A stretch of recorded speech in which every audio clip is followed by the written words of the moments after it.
नमस्कार दोस्तों, स्वागत है आपका स्टडी फॉर सिविल सर्विसेज में। वीडियो को पूरा देखिए। कोई भी आपका फीडबैक है, कोई सजेशन है, तुरंत वीडियो में कमेंट करके जरूर बताइए। अच्छा लगे तो वीडियो लाइक जरूर कर लीजिए और ऐसे वीडियो लगातार फ्री में पाने के लिए चैनल को तुरंत सब्सक्राइब कर लीजिए और बेल आइकन को जरूर टैप कर लीजिए ताकि आगे भी सारे वीडियो आपको मिलते रहे। यूट्यूब में फॉलो करते हैं तो प्लीज ये वाला फ्री टेलीग्राम चैनल जरूर ज्वाइन कर लीजिएगा। सारे नोटिफिकेशन, सारे अपडेट यहीं पे आते हैं, ध्यान रखिएगा। स्टडी फॉर सिविल सर्विसेज का कोई भी पेड ग्रुप अगर आपको ज्वाइन करना है तो सिर्फ 856480560660897523864455 यही नंबर है हमारे, सिर्फ जहां पे कॉल या व्हाट्सएप कर सकते हैं।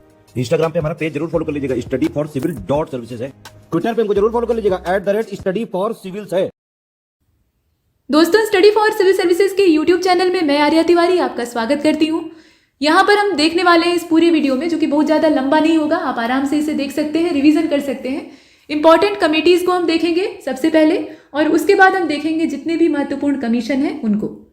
कमीशन या कमेटी कब इस्टेब्लिश होती है, उसका जो फॉर्मेशन का ईयर है वो देखेंगे। साथ में उसके बारे में जितनी भी जानने योग्य बातें हैं जो कि परीक्षा में पूछी जा सकती हैं, उन सबको हम कवर करने की कोशिश करेंगे। तो अगर आपने इन चीज़ों को पहले से पढ़ रखा है, जो कि आपने पढ़ी ही होंगी क्योंकि परीक्षा आप सिर पर आ गई है, तो इसे आप रिवीजन के लिए इस्तेमाल कर सकते हैं। और अगर आपने नहीं पढ़ा है, आप नए खिलाड़ी हैं और अगले वर्ष परीक्षा देने का विचार रखते हैं, तो आप इससे अपने कॉन्सेप्ट भी क्लियर कर सकते हैं। तो आइए आगे बढ़ते हैं। अगर आप ये चाहते हैं कि जो PDF आप यहाँ देखते हैं और उसके आधार पर लेक्चर रिकॉर्ड किया जाता है, ये पुरानी बातें हैं, आप जानते हैं उसके बाद क्या बोला जाने वाला है।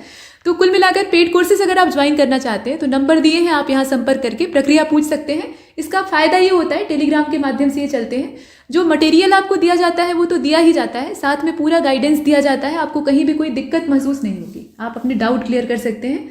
मतलब वन स्टॉप डेस्टिनेशन की तरह से आप इन्हें इस्तेमाल कर सकते हैं। कोई और शंका है तो सर का व्हाट्सएप नंबर है, आप यहाँ भी संपर्क कर सकते हैं। तो चलिए अब अपनी यात्रा में आगे बढ़ते हैं।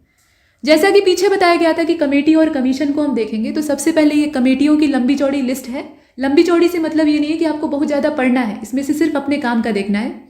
तो इस टेबल को ध्यान से देखिए, इसके 4 हिस्से हैं। यहाँ पहले हिस्से में मतलब पहला जो कॉलम है उसमें कमेटी का नाम दिया है, दूसरे वाले में फॉर्मेशन ईयर दिया हुआ है, तीसरे वाले में रिपोर्ट कब सबमिट होती है वो दी हुई है। और ये उतनी इंपॉर्टेंट नहीं है, मतलब ऐसा नहीं कि छोड़ देंगे, लेकिन इसको उतना ज़्यादा अच्छे से नहीं देखना है। बाकी इन्वेस्टिगेशन किस क्षेत्र में कर रहे थे, मतलब उसका एरिया कौन सा था, कौन सी चीज़ की उन्हें जांच पड़ताल के लिए अपॉइंट किया गया था, वो सब हम देखेंगे। तो सबसे पहले जो कमेटी आप देख रहे हैं वो PK मोहंती कमेटी है। और एक चीज़ और है कि यहाँ जो नाम दिए रहते हैं ना, जैसे कि PK मोहंती कमेटी, तो ज़्यादातर ये अध्यक्षों के नाम, मतलब जो चेयरमैन होते हैं उन्हीं के नाम होते हैं। तो चेयरमैन का नाम आप आराम से कमेटी के नाम से पकड़ सकते हैं। जून 2020 में इसको अपॉइंट किया जाता है, भीषण गर्मी में, और बरसात के अंत आते आते यानी 30 सितंबर 2020 तक ये अपनी रिपोर्ट सरकार को सौंप देते हैं। अब ऐसा क्या कर रहे थे कि इतनी जल्दी ही रिपोर्ट अपनी पेश कर देते हैं? तो इनका जो काम है वो असल में लाइसेंसिंग की जो गाइडलाइन है उसी से जुड़ा हुआ था। लाइसेंसिंग किस मामले में, तो ध्यान से देखिए, to review the extent licensing guidelines and regulation relating to ownership, ध्यान से देखें, ownership and control in Indian private sector banks. जो भारत के प्राइवेट सेक्टर बैंक हैं उन्हीं से संबंधित जो स्वामित्व का मामला था, ऑनरशिप का मामला था, उसके संबंध में जो रेगुलेशन है, गाइडलाइन है लाइसेंसिंग से जुड़ी हुई, उसकी जांच पड़ताल करने के लिए इसे अपॉइंट किया गया था। अब इसका जो काम है और स्पष्ट तरीके से दिया हुआ है, to examine and review the eligibility criteria for individuals entitled to apply for banking licence. ठीक है, ये एलिजिबिलिटी क्राइटेरिया जो है उसकी जांच पड़ताल करेगा, समीक्षा करेगा, और उसके आधार पर सरकार को सलाह देगा कि इसमें और क्या कदम उठाए जाने चाहिए। तो ये रिकमेंडेशन होती है, अब गवर्नमेंट उस पर कितना अमल करती है, कितना मानती है, ये अलग बात है। इसके बाद अरुण गोयल कमेटी को आप देखें, ये 2020 की है, और इसका काम क्या है, तो for strengthening India's capital goods. ठीक है, कैपिटल गुड्स सेक्टर जो है भारत का, उसको मजबूत करने के उद्देश्य से। अब ये कमेटी मजबूत नहीं करेगी, कमेटी इस बात का पता लगाएगी कि हम क्या क्या करें जिससे कि ये मजबूत हो जाए, इसे स्ट्रेंथ प्राप्त हो। तो सरकार को वो रिकमेंड करेगी, सरकार इसमें कदम उठाएगी। और ऐसा अगर हो जाता है कि जो इंडिया का कैपिटल गुड्स सेक्टर है वो मजबूत हो जाए, तो इससे हम जो अपना आगे का नेशनल गोल है, जिसमें कि हम $1 ट्रिलियन का लक्ष्य लेकर चलते हैं मैन्युफैक्चरिंग सेक्टर में, उसे हम आराम से अचीव कर सकते हैं। ठीक है, तो ये अगर जो 1 ट्रिलियन वाला लक्ष्य हमें प्राप्त करना है, तो उसके लिए आवश्यक है कि जो कैपिटल गुड्स सेक्टर है वो मजबूत हो, अच्छे से काम करेगा तभी तो हो पाएगा, है ना। तो उसके संबंध में बेहतर क्या किया जा सकता है, ये अरुण गोयल कमेटी ने रिकमेंड किया।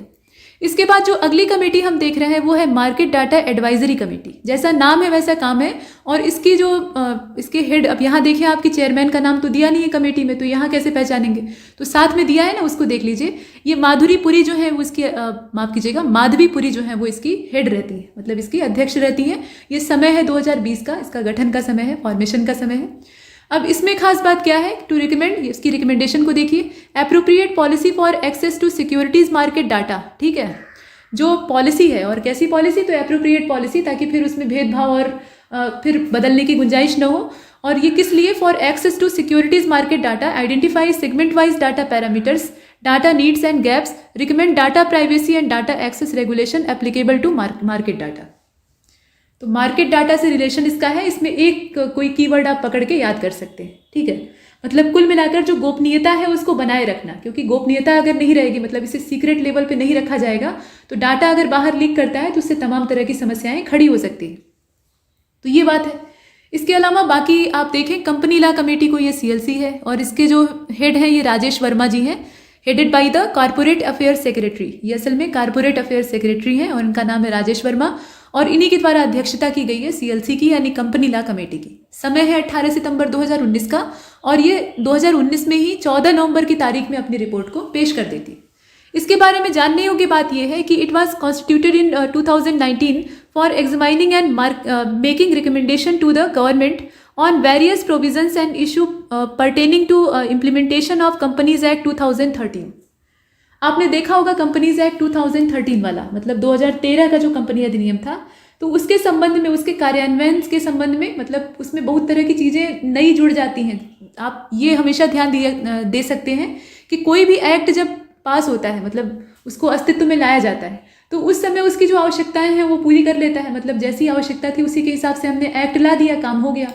लेकिन समय बीतने के साथ साथ, इसे 2019 में गठित किया गया है, हम बात कर रहे हैं पीछे 2013 की, तो समय बीतने के साथ साथ ज़रूरतें भी बदलती हैं। ऐसा नहीं है कि जो नीड हमारी पहले थी वही बाद में भी रहती है, उसमें हमें खामियों का भी पता लगता है। हम कोई एक्ट ले आ देते हैं और हम मानते हैं कि वो परफेक्ट है, लेकिन जब समय बीतता है तो हमें पता लगता है कि इसमें ये चीज़ें और होनी चाहिए थी। तो इसी के संबंध में इसे बनाया गया था, और ये जो हमारे कॉर्पोरेट अफेयर सेक्रेटरी थे राजेश वर्मा जी, उन्हीं की अध्यक्षता में गठित होती है। इसमें दो चीज़ों की चर्चा की गई है, एक तो कंपनीज एक्ट 2013 है, और दूसरा जो है वो लिमिटेड लाइबिलिटीज पार्टनरशिप एक्ट है 2008 वाला, और पीछे वाला। तो इनसे रिलेटेड जो मैटर हैं और वेरियस प्रोविजंस हैं और इशू जो इनसे संबंधित उठ रहे थे, उन सब के ऊपर जांच पड़ताल करके जो आवश्यक रिकमेंडेशन है वो सरकार तक पहुंचाना, ये इस कमेटी का उद्देश्य था। आगे बढ़ते हैं। अब यहाँ अगर आप देखें, इसमें और भी अच्छी अच्छी बातें कही गई हैं, हालांकि आप चाहें तो इसे इग्नोर भी कर सकते हैं अभी के लिए, लेकिन जान लीजिए। देखिए, जो कंपनी कानून बनता है, यानी कंपनी लॉ कमेटी बनती है, असल में उसकी रिकमेंडेशन क्या होती है कि जो LLP एक्ट है, LLP एक्ट को भी आपने पीछे देखा ना, लाइबिलिटी पार्टनरशिप एक्ट वाला, तो LLP एक्ट जो है उसके तहत 12 तरह के जो अपराध हैं, मतलब आप यहाँ देख रहे हैं 12 offences under the LLP act be decriminalised and the LLP be allowed to issue NCD to raise fund with the aim of improving ease of doing business। ये इसका मामला है for limited liability partnership LLP firms। तो यहाँ कहने का मतलब ये है कि पूरी तरह से जो LLP फर्म है उन्हें व्यापार करने में सुविधा हो, वो बिजनेस अपना आराम से कर सकें, उनके लिए ईज रहे, तो उसके लिए धन जुटाने के उद्देश्य से ये NCD जो जारी करने की परमिशन है वो उन्हें मिलनी चाहिए। दूसरी बात यह है कि इसमें धोखाधड़ी से संबंध इसका नहीं जोड़ा गया, और जो गैर अपराधीकरण है उससे संबंधित इसमें जो रिकमेंडेशन है वो हमें नहीं दिखाई देती है। इसमें यही कहा गया कि related to fraud have been recommended for decriminalisation. तो कई सारी बातें हैं, लेकिन जानने योग्य तथ्य सिर्फ इतना है कि कंपनी एक्ट जो बनकर सामने आता है 2013 वाला, उसमें कुछ कमियां इन्हें दिखाई देती, और उन कमियों को दूर करने के लिए सुझाव दिया जाता है। तो इतना भी अगर आप दिमाग में रखते हैं तो आप प्रश्न सही करेंगे। इसके बाद आगे बढ़ते हैं। यहाँ देखिए आप, राजेश पंत कमेटी है, India's chief coordinator on cyber security. तो निश्चित तौर पे हम देख सकते हैं कि साइबर सिक्योरिटी से जुड़ा हुआ मामला है। नवंबर 2020 में अपनी रिपोर्ट प्रस्तुत करते हैं, हालांकि इस कमेटी का फॉर्मेशन होता है सितंबर 2020 यानी सितंबर 2020 में। अब इसमें खास बात क्या है, तो साइबर सिक्योरिटी से संबंधित जो मामला है वो सरकार के लिए हमेशा सेंसिटिव रहा है, और ये गले की हड्डी बना रहता है, क्योंकि भारत सरकार डिजिटल टेक्नोलॉजी को बढ़ावा दे रही है, हर जगह पेपरलेस और कैशलेस की बात हो रही है। लेकिन ये सारा सिस्टम हम चला भी दें और चल भी रहा है, अभी 5G का आगमन लगभग हर हिस्से में हो गया है ना। तो हम डिजिटल वर्ल्ड में घुस तो चुके हैं, लेकिन सुरक्षा के इंतजाम हमारे पास पुख्ता नहीं है, और इसीलिए आए दिन जो सरकारी डाटा है वहाँ तक सेध लगाई जाती है। आप देखते हैं कि गवर्नमेंट की तमाम साइट जो है उन्हें हैक कर लिया जाता है, जो जरूरी दस्तावेज है उनकी इधर उधर हो सकती है, होती भी है। तो इन सब पर लगाम लगाना आवश्यक है। तो इसके लिए सरकार खुद से कदम उठाए, या फिर कोई प्राइवेट सेक्टर की कंपनी है वो इसमें इंटरफियर करके अपनी तरीके से काम करे, सरकार को सुरक्षा दे, ये भी एक तरीका हो सकता है। तो ये मामला उसी से जुड़ा हुआ है। यहाँ ये कहा गया यहाँ आप देख रहे हैं कि जो जेनहुआ data information technology company limited है, ये कंपनी का नाम है, लिमिटेड कंपनी का नाम है जेनहुआ data information technology company limited. इसके द्वारा जो डिजिटल निगरानी वाला मामला था, मतलब ये डिजिटल निगरानी कर रही थी, तो इसके संबंध में जो जितनी भी आवश्यक बातें हैं उसको ये इवेल्युएट करेगी। ये कमेटी जो कि साइबर सिक्योरिटी के संबंध में ही बनाई गई है, इसका नाम है राजेश पंत कमेटी, और ये जानने की कोशिश करेगी कि ये कंपनी जो डिजिटल निगरानी के नाम पे अपनी एक्टिविटीज़ कर रही है वो कानूनी है अथवा नहीं, लीगल है या फिर इलीगल है, उसमें कुछ कानून का उल्लंघन तो नहीं हो रहा है। कहीं से भी अगर कानून तोड़ा जा रहा है जो कि भारत सरकार का या संवैधानिक नियम जो है उसके खिलाफ जा रहा है, तो उसमें इसके खिलाफ एक्शन भी लिया जा सकता है। अब इसमें एक चीज़ बताई गई है जो कि जाननी चाहिए। वैसे यहाँ आप देख रहे हैं कि first national cyber security coordinator जो थे, इनका नाम था गुलशन राय, और उसके बाद ये बने हुए हैं जिनको आप यहाँ देख रहे हैं राजेश पंत जी, और ये लेफ्टिनेंट जनरल है रिटायर्ड। तो ये सब आपने देख लिया। अब इसके बाद आगे बढ़ते हैं। अगली वाली जो हमारी कमेटी है वो राजीव महर्षि कमेटी है, और इसका जो समय है फॉर्मेशन का वो सितंबर 2020 का है। अब इसका काम क्या है, तो कोविड-19 का जो समय था उस समय लोग बड़े पैमाने पर मारे जाते हैं और फाइनेंशियल डिवाइड भी पैदा होता है। पहले से ही आप देखते हैं कि ग्लोबलाइजेशन जब 1991 से स्टार्ट होता है तो उसके बाद लोग फाइनेंशियली आपस में एक दूसरे से डिस्क्रिमिनेशन को देख पाते हैं, यानी एक वर्ग जो है वो अमीर होता चला जाता है और दूसरा जो है वो गरीब होने लगता है लगातार, और वो आज भी हो रहा है। तो कोविड के समय में ये चीज़ें और ज़्यादा बढ़ गई थी। हमारी इंडियन इकोनॉमी पहले से ही प्रभावित है, ग्लोबलाइजेशन का असर अभी तक उससे गया नहीं है। दूसरी बात यह है कि फाइनेंशियली अभी हम स्टेबल, हम कह भले ही रहे हैं लेकिन अंदर से नहीं है। कोविड-19 का जो समय था उससे पहले भी हमारी जो स्टेबिलिटी थी बहुत अच्छी नहीं थी, हालांकि स्थिर थे तब भी, और जो पेंडेमिक का ये पूरा दौर गुजरा है उसके बाद हमारी स्टेबिलिटी खत्म हो गई और दुनिया की ज़्यादातर अर्थव्यवस्थाएं जो है वो डामाडोल हो गई। तो ऐसे में हमें वो स्थायित्व प्राप्त करना है, और उसी के लिए सुझाव देने के उद्देश्य से राजीव महर्षि कमेटी जो है इसको गठित किया जाता है। अब इसमें इसने क्या किया, ये तो मापा ही कि भाई जो हमारी फाइनेंशियल स्टेबिलिटी है वो कोविड के बाद कितनी है, कितनी बची है और क्या करना चाहिए उसमें।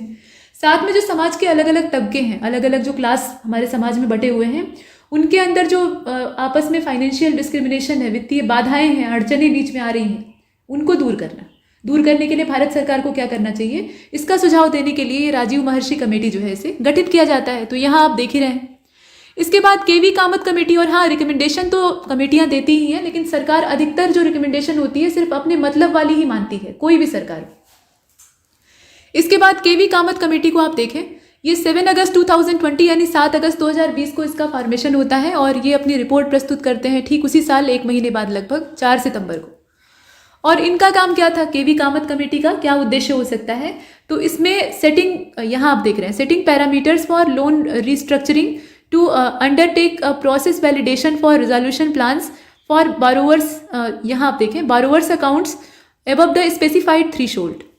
तो यहाँ इसका जो काम है वो असल में लोन रिस्ट्रक्चरिंग से जुड़ा हुआ था, और इसमें ये ध्यान दिया गया कि जो उधार लेने वाले लोग हैं, लोन लेने वाले लोग हैं, अब लोन भी कई तरह का होता है, उसमें जो हल्के लोन होते हैं या फिर सक्षम व्यक्ति अगर लोन लेता है तो चुका देता है, लेकिन जो उधार खाकर बैठे रहते हैं और उनके खाते जो हैं वो बैंक के कर्जदार होते हैं लंबे समय तक, तो ऐसे जो तनावग्रस्त खाते होते हैं उनको फिर से उनकी जो रिस्ट्रक्चरिंग है वो आवश्यक है। पहली रिकमेंडेशन ये थी, और उसमें भी जो बैंक की कमेटी है, बैंक की कमेटी मतलब ये जो कमेटी आप देख रहे हैं केवी कामत कमेटी, इसकी रिकमेंडेशन ये थी कि जो खाते इस तरह के हैं, उधार लेने वालों के खाते हैं, उनको डिवाइड किया जाए कि उसमें हल्का खाता कौन है, मतलब हल्के लेवल का कौन सा है, मध्यम वाला कौन सा है, गंभीर स्थिति में कौन से खाते आते हैं, कौन से अकाउंट आते हैं, उन सबको क्लासिफाइड किया जाए ताकि इनसे निपटने में सुविधा प्राप्त हो। ये एक चीज़। तो उधारकर्ता जो है उनका प्रभाव बहुत गंभीरता से बैंकों की स्थिति पर पड़ता है या देश की इकोनॉमी पर पड़ता है, ठीक है, मतलब वो सक्षम नहीं होते हैं और बैंक जो है वो उनके पास जो पूंजी है उसमें कमी आती है, तमाम तरह की अस्थिरता उत्पन्न होती है, तो उससे निपटने के लिए अपनी रिकमेंडेशन देती है। और ये आप कमेटी का नाम देख रहे हैं केवी कामत कमेटी, इसके अध्यक्ष का नाम केवी कामत है। ठीक है, आगे बढ़ते हैं। इसके बाद जो अगली कमेटी है वो एनालिसिस करने के लिए थी, QR code under the chairmanship of DB फाटक। DB फाटक ये नाम है, ठीक है। जो QR कोड स्कैन करके हम लोग पेमेंट करते हैं ना, मतलब कई सारे तरीके होते हैं डिजिटल पे करने के। एक तो आप नेट बैंकिंग का सहारा ले सकते हैं, जो UPI है उसका आप सहारा ले सकते हैं, मतलब जो ID होती है उसके सहारे आप कर सकते हैं, या फिर दुकानों पे QR कोड होते हैं उन्हें आप स्कैन करके पे कर सकते हैं। तो जो QR कोड स्कैन करके पेमेंट का सिस्टम आजकल है उसको इनकरेज करने की ज़रूरत है, और उसी के उद्देश्य से इसका गठन किया गया था। इसका फॉर्मेशन होता है यहाँ देख रहे हैं आप 23 दिसंबर 2019 को, पुरानी है, ठीक है, इस समय ये गठित होती है। अब इसमें यही कहा गया कि जो डिजिटल पेमेंट हम लोग करते हैं क्यूआर कोड स्कैन करके, उसमें सुविधाओं को और बढ़ाया जाए और उसके बाद सरकार को कुछ ऐसे उसमें प्रोग्राम चलाने चाहिए जिससे कि लोग ज़्यादा उत्साहित होकर क्यूआर कोड का इस्तेमाल करें और पे करें। बस इतना ही इसका उद्देश्य। ठीक है, इसके बाद आगे चलते हैं। अच्छा, एक चीज़ बताइए, कमेंट सेक्शन में बताइएगा कि क्यों इतना ज़्यादा इस पर बल दिया जा रहा है कि क्यूआर कोड के माध्यम से ही भुगतान किया जाए, क्योंकि डिजिटल पे करने के और सारे तरीके भी हो सकते हैं। तो क्यों उन सबको सरकार प्रोत्साहित न करे, मतलब इसकी तुलना में कम करे, और जो क्यूआर कोड स्कैन करके पे किया जाता है उसको प्रोत्साहित ज़्यादा किया जाए।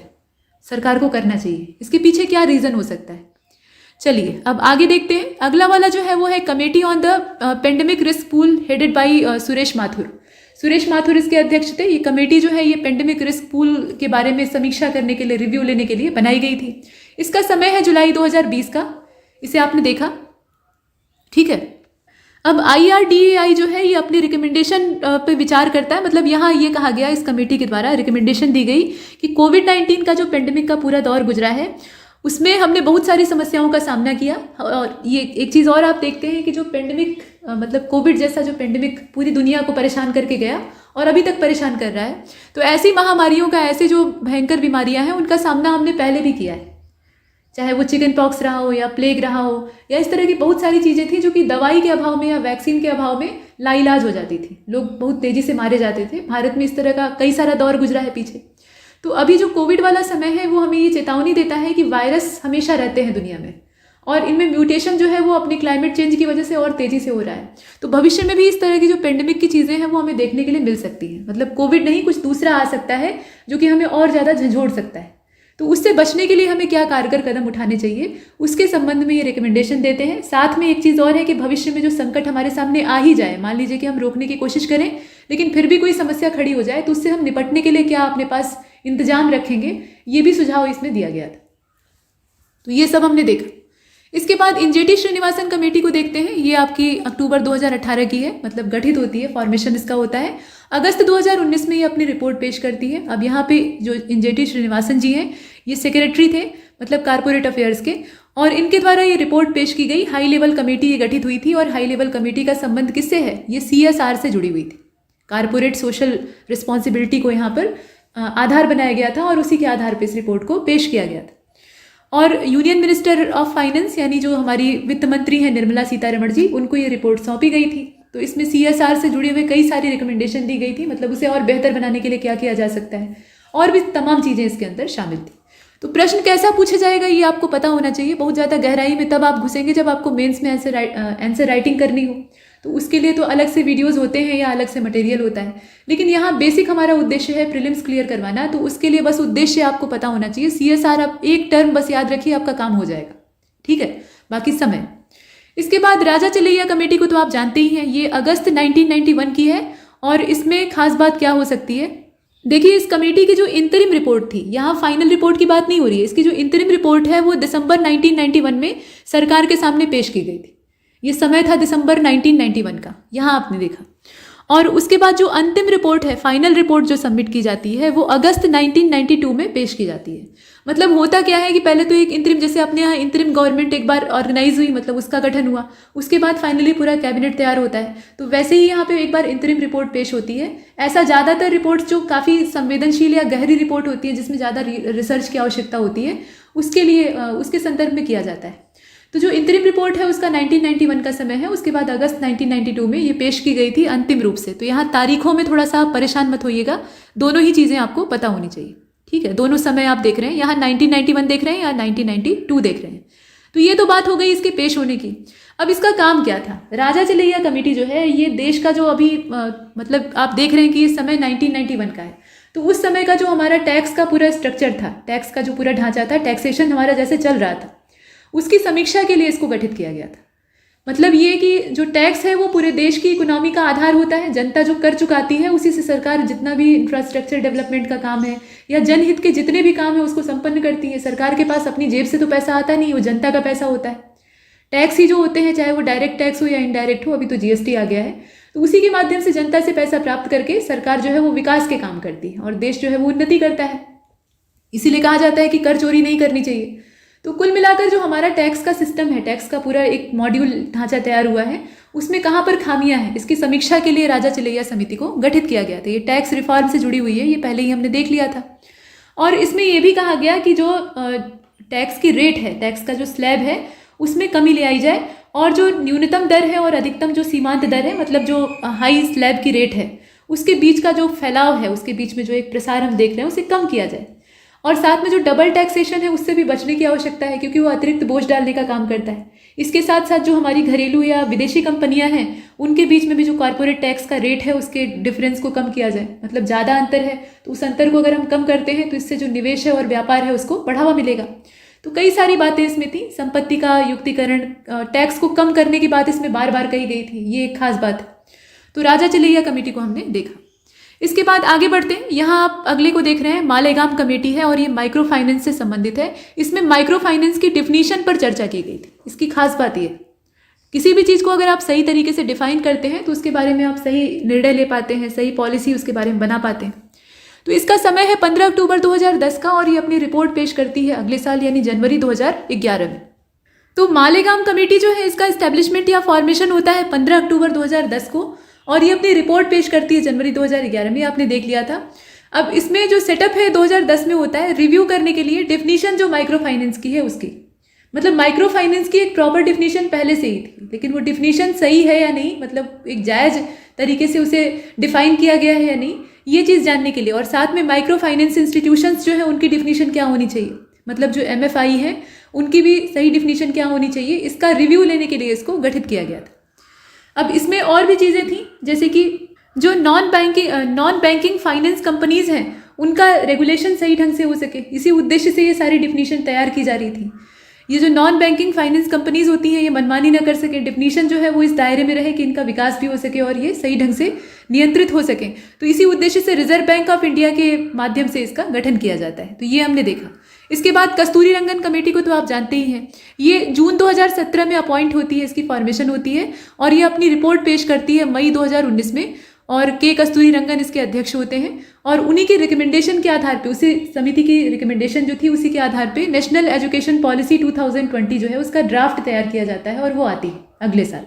तो ये एक खास बात है। इसके बाद शशि एस वेम्पति की जो कमेटी है ये TRP रेटिंग से जुड़ी हुई है। TRP आप जानते ही ना, सीरियल की TRP आप देखते हैं, टीवी के जो धारावाहिक होते हैं।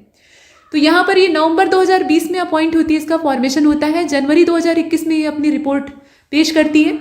अब इसमें खास बात क्या है कि ministry of information and broadcasting has constituted a committee on, देखिए ये कॉन्स्टिट्यूट किसके द्वारा की गई थी वो बताया जा रहा है। तो ministry of information and broadcasting, मतलब सूचना और प्रसारण मंत्रालय जो अपना है उसके द्वारा इसे गठित किया गया था। 4 नवंबर 2020 की तारीख है और इसका उद्देश्य था रिव्यू करना। तो हर कमेटी का उद्देश्य रिव्यू करना ही होता है, लेकिन इसमें क्या करना था, तो guidelines on television rating agencies in India, जो टेलीविजन रेटिंग देने वाली एजेंसी है भारत में जितनी भी है उन सभी की जांच पड़ताल करना, उन्हीं की समीक्षा करना, उसी के उद्देश्य से इसको गठित किया गया था। और इसमें आप देख रहे हैं शशि एस वेम्पति जो है वो इसके अध्यक्ष हैं। तो चेयरमैन का नाम हमने शुरुआत में ही देख लिया था। इसके बाद जो अगली कमेटी हमारी है वो MS अनंत कमेटी है और ये all India council for technical education के द्वारा गठित की गई थी, मतलब इसका गठन होता है और इसका उद्देश्य है to prepare professional engineers bill. ठीक है, जो प्रोफेशनल इंजीनियर्स बिल है उसको तैयार करना और तैयार करने से संबंधित जितनी भी रिकमेंडेशन है, जितने भी सुझाव प्रस्तुत करना है वो सब। तो अक्टूबर 2020 में इसका फॉर्मेशन होता है। इसके बाद 1 मैन कमेटी को आप ठीक नीचे यहाँ पे देख रहे हैं और इसके अध्यक्ष थे justice Madan B Lokur. Justice Madan B Lokur ये इसके चेयरमैन हैं। अक्टूबर 2020 का इसका भी समय है और इसका उद्देश्य था, अब यहाँ इसका मामला जो है वो स्टबल बर्निंग से जुड़ा हुआ है, जो पराली जलाने की घटना होती है। अपने यहाँ पैडी का कल्टीवेशन होता है, ठीक है, बरसात में होता है, मतलब बरसात की शुरुआत में बोया जाता है, बरसात के अंत में काट लिया जाता है और उसके ठीक बाद जो रबी की फसल का सीज़न होता है, मतलब 3 क्रॉप सीज़न आप देखते हैं, रबी, खरीफ और जायद। तो उसमें से जो खरीफ वाला मौसम होता है उसमें हम पैडी बोते हैं, ठीक है, और जब उसका अंतिम हार्वेस्टिंग का पीरियड होता है तो उसके बाद बहुत कम समय मिलता है अगली बुआई करने के लिए, यानी रबी की फसल को बोने के लिए। तो खेत खाली चाहिए होते हैं। किसान अभी क्या करते हैं, कल्टीवेटर के माध्यम से जो ऊपर की बालियां धान की होती है, पैडी की जो ऊपर की बालियां होती हैं, फूड ग्रेन होता है, उसको काट लेते हैं, उतना निकाल के अपने खलिहान में इकट्ठा कर लेते हैं। जो उसका स्टेम होता है और बाकी जितने भी मटेरियल हैं वो सब खेत में वैसे के वैसे रह जाते हैं। तो खेत चूंकि जल्दी खाली करना होता है इसलिए किसान खेत में ही उसको जला देते हैं। तो ये पंजाब, हरियाणा और जो वेस्टर्न उत्तर प्रदेश का हिस्सा है वहाँ बड़े पैमाने पर देखा जाता है, जहाँ भी बड़े बड़े खेत हैं। और इसका नतीजा ये होता है कि बड़ी मात्रा में वहाँ से कार्बन पार्टिकल्स और तरह तरह की जो विषैली गैसें हैं वो निकलती हैं और वो काला धुआं दिल्ली को ढक लेता है। दिल्ली में पूरा प्रदूषण की समस्या बढ़ जाती है। तो उसी से संबंधित ये है, इसमें ये मतलब निष्कर्ष निकालने का प्रयास किया गया था कि ऐसा क्या किया जाए कि ये जो स्टबल बर्निंग है इस पर कंट्रोल किया जा सके। क्योंकि किसानों की भी जो चिंता है वो जायज़ है कि बुआई हमें करनी है और इतनी जल्दी हम खेत में से उसको निकाल नहीं सकते। पहले के समय का था तो किसान उस पराली का भी इस्तेमाल कर लेते थे, वो जो स्टबल होता था वो मवेशियों को खिला देते थे, या अपने लिए बिछावन के तौर पे, चूंकि वो बहुत गर्म होता है तो बिछावन के तौर पे इस्तेमाल कर लेते थे, तमाम इस्तेमाल होता था। आज के समय में वो सब उपयोग रह नहीं गया है, तो इसलिए उसका हम करें क्या। तो आजकल नई टेक्नोलॉजीज आई हैं, जैसे कि आप देखें जो हार्वेस्टर आप देखते हैं कि अनाज की बालियां काट कर वो अपना सारा काम करके किसान को दे देता है, तो वैसे ही वो हार्वेस्टर के साथ कुछ ऐसी मशीनों को मिला के तैयार किया गया है कि वो गेहूं के माफ कीजिएगा धान के जो तने हैं यानी पैडी के जो स्टेम है उनको जमीन में से उखाड़ता जाए जड़ सहित, और उसके बाद जमीन को बराबर करता जाए, जोतता जाए, और उसके बाद जो गेहूं के सीड हैं, वीट के सीड हैं, उनको उसमें लगाता जाए, तो बुआई का भी काम साथ साथ हो जाए। ऐसा सिस्टम है, लेकिन वो हर किसान के पास तो हो नहीं सकता, ये आप भी समझ रहे हैं। तो ये दिक्कत है। तो ये कमेटी उसी आधार पे गठित की गई। इसके बाद प्रदीप शाह कमेटी को आप ठीक नीचे देख रहे हैं, ये अगस्त 2020 की गठित है, मतलब इसका फॉर्मेशन होता है, और नवंबर 2020 में अपनी रिपोर्ट भी पेश कर देते हैं। इनका संबंध किससे है, तो इंटरनेशनल फाइनेंशियल सर्विस सेंटर जो है उससे जुड़ा हुआ है, मतलब to develop international retail business at the international financial services sector. तो ये सब आपने देखा। इसके बाद जीके पिल्लई कमेटी को आप ठीक नीचे यहाँ पे देख रहे हैं। जुलाई 2020 का समय था जब इसका फॉर्मेशन होता है, और इसके संबंध में जानने योग्य बात क्या है, तो डिसाइड, यहाँ देखें आप, to decide ceiling rates under the duty reimbursement scheme for exporters. ठीक है, तो ये यहाँ पे जो सीलिंग रेट है डिसाइड करना, ये इसका उद्देश्य था। मतलब कोई भी रेट डिसाइड करना कोई कमेटी का काम नहीं होता है, वो रिकमेंडेशन देती है समीक्षा करके, तो वो करना जीके पिल्लई कमेटी का काम था। इसके बाद committee on business responsibility reporting headed by Rajesh Verma, इसके अध्यक्ष हैं राजेश वर्मा। हालांकि इस कमेटी का नाम राजेश वर्मा कमेटी नहीं है, लेकिन इसमें आपको ये पता होना चाहिए कि बिजनेस रिस्पॉन्सिबिलिटी पर रिपोर्ट प्रस्तुत करना और उसके संबंध में रिव्यू देना, ये इसका उद्देश्य था। 2018 का टाइम है, उस समय इसका फॉर्मेशन होता है, और अगस्त 2020 में अपनी रिकमेंडेशन, रिपोर्ट इत्यादि प्रस्तुत करती। इसमें जानने योग्य बात यह है कि to develop new BRR format for listed and unlisted companies, दोनों के लिए, ठीक है, लिस्टेड रहे तो भी और अनलिस्टेड रहे तो भी। और इसके हेड तो आप देख ही चुके हैं, राजेश वर्मा थे। आगे बढ़ते हैं, अभिजीत सेन कमेटी को आप देखें, ये 2 मार्च 2007 को गठित होती है। 2008 में 29 अप्रैल की तारीख में अपनी रिपोर्ट पेश करती है। इसका काम क्या था, formulating food policy in a long term की जो फूड पॉलिसी है उसका फॉर्मेशन करना। इसके बाद अगला जो हम देखेंगे, सुखमय चक्रवर्ती कमेटी को आप देख रहे हैं यहाँ पे, सुखमय चक्रवर्ती कमेटी, ये आप नाम देखें। समय इसका 1982 दिसंबर का है, इस समय इसका फॉर्मेशन होता है। मॉनेटरी पॉलिसी से रिलेटेड ये कमेटी है, तो इतना ही आपके काम का होता है। जो की टर्म होता है ना, सिर्फ उतना ही आपको ध्यान देना होता है, उतने से आप पकड़ लेंगे कि प्रश्न में कौन सा विकल्प सही है। ये अप्रैल 1985 में अपनी रिपोर्ट को पेश करती है। तो रिपोर्ट पेश करने की तारीख उतनी महत्वपूर्ण नहीं है, यहाँ आपको ये पता होना चाहिए कि गठन कब हुआ था और किस काम से उसे बनाया गया था।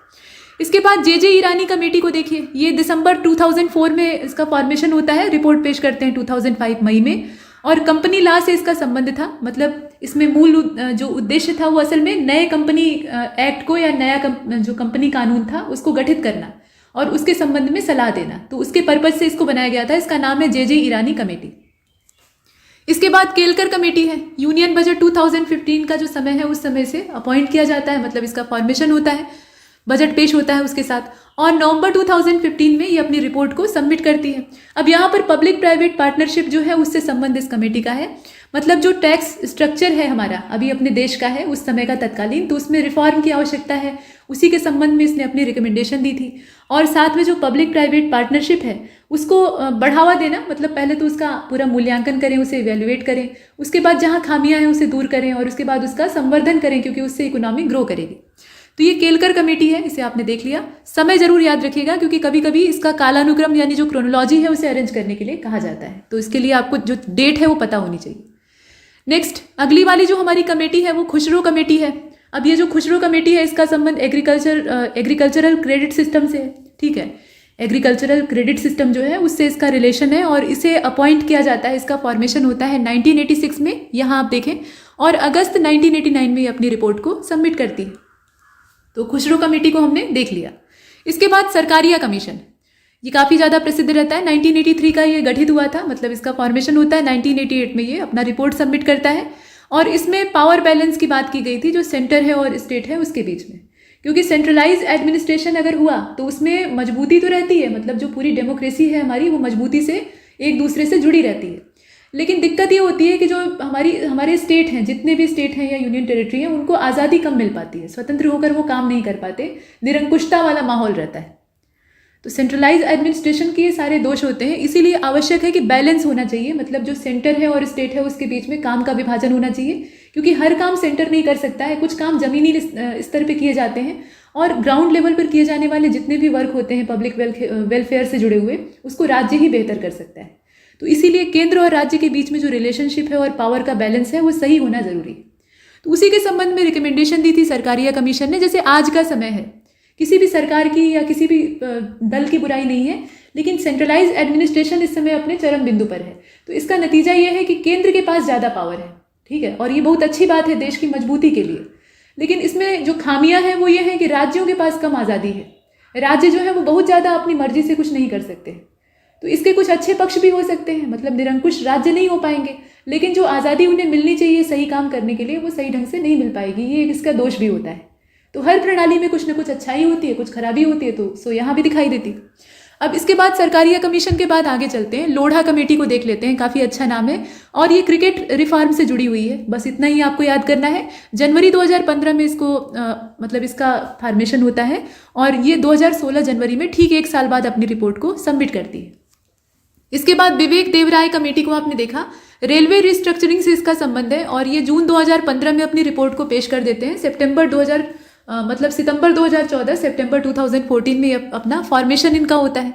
तो ये कमेटी में सिर्फ इतना आपको याद रखना है, समय आप याद रखिएगा, सितंबर 2014, मतलब गठित कब होती है, फॉर्मेशन कब होता है, साथ में काम क्या है।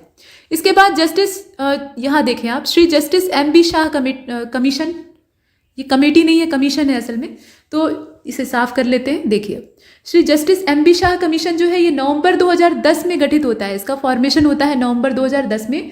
और इसके बारे में जानने योग्य तथ्य ये हो सकता है कि गवर्नमेंट ऑफ इंडिया इसको सेट करती है। और किस लिए सेटअप इसका होता है, inquiry for illegal mining of iron ore and manganese. अपने यहाँ जो मिनरल हैं, जितने भी नेचुरल रिसोर्सेज हमारे पास हैं, जो मिनरल हमारे पास अवेलेबल हैं, वो भी सब राज्यों के पास नहीं है। कुछ एरिया ऐसे हैं जहाँ पे मिनरल ज़्यादा मात्रा में पाए जाते हैं। तो इनमें जो कालाबाजारी होती है वो सबसे बड़ी समस्या है। जितनी मात्रा में ये उपलब्ध है, अगर सही तरीके से सरकार उन्हें यूटिलाइज कर पाए और जनहित के कार्यों में लगा पाए तो ये बहुत हैं, मतलब प्रचुर मात्रा में।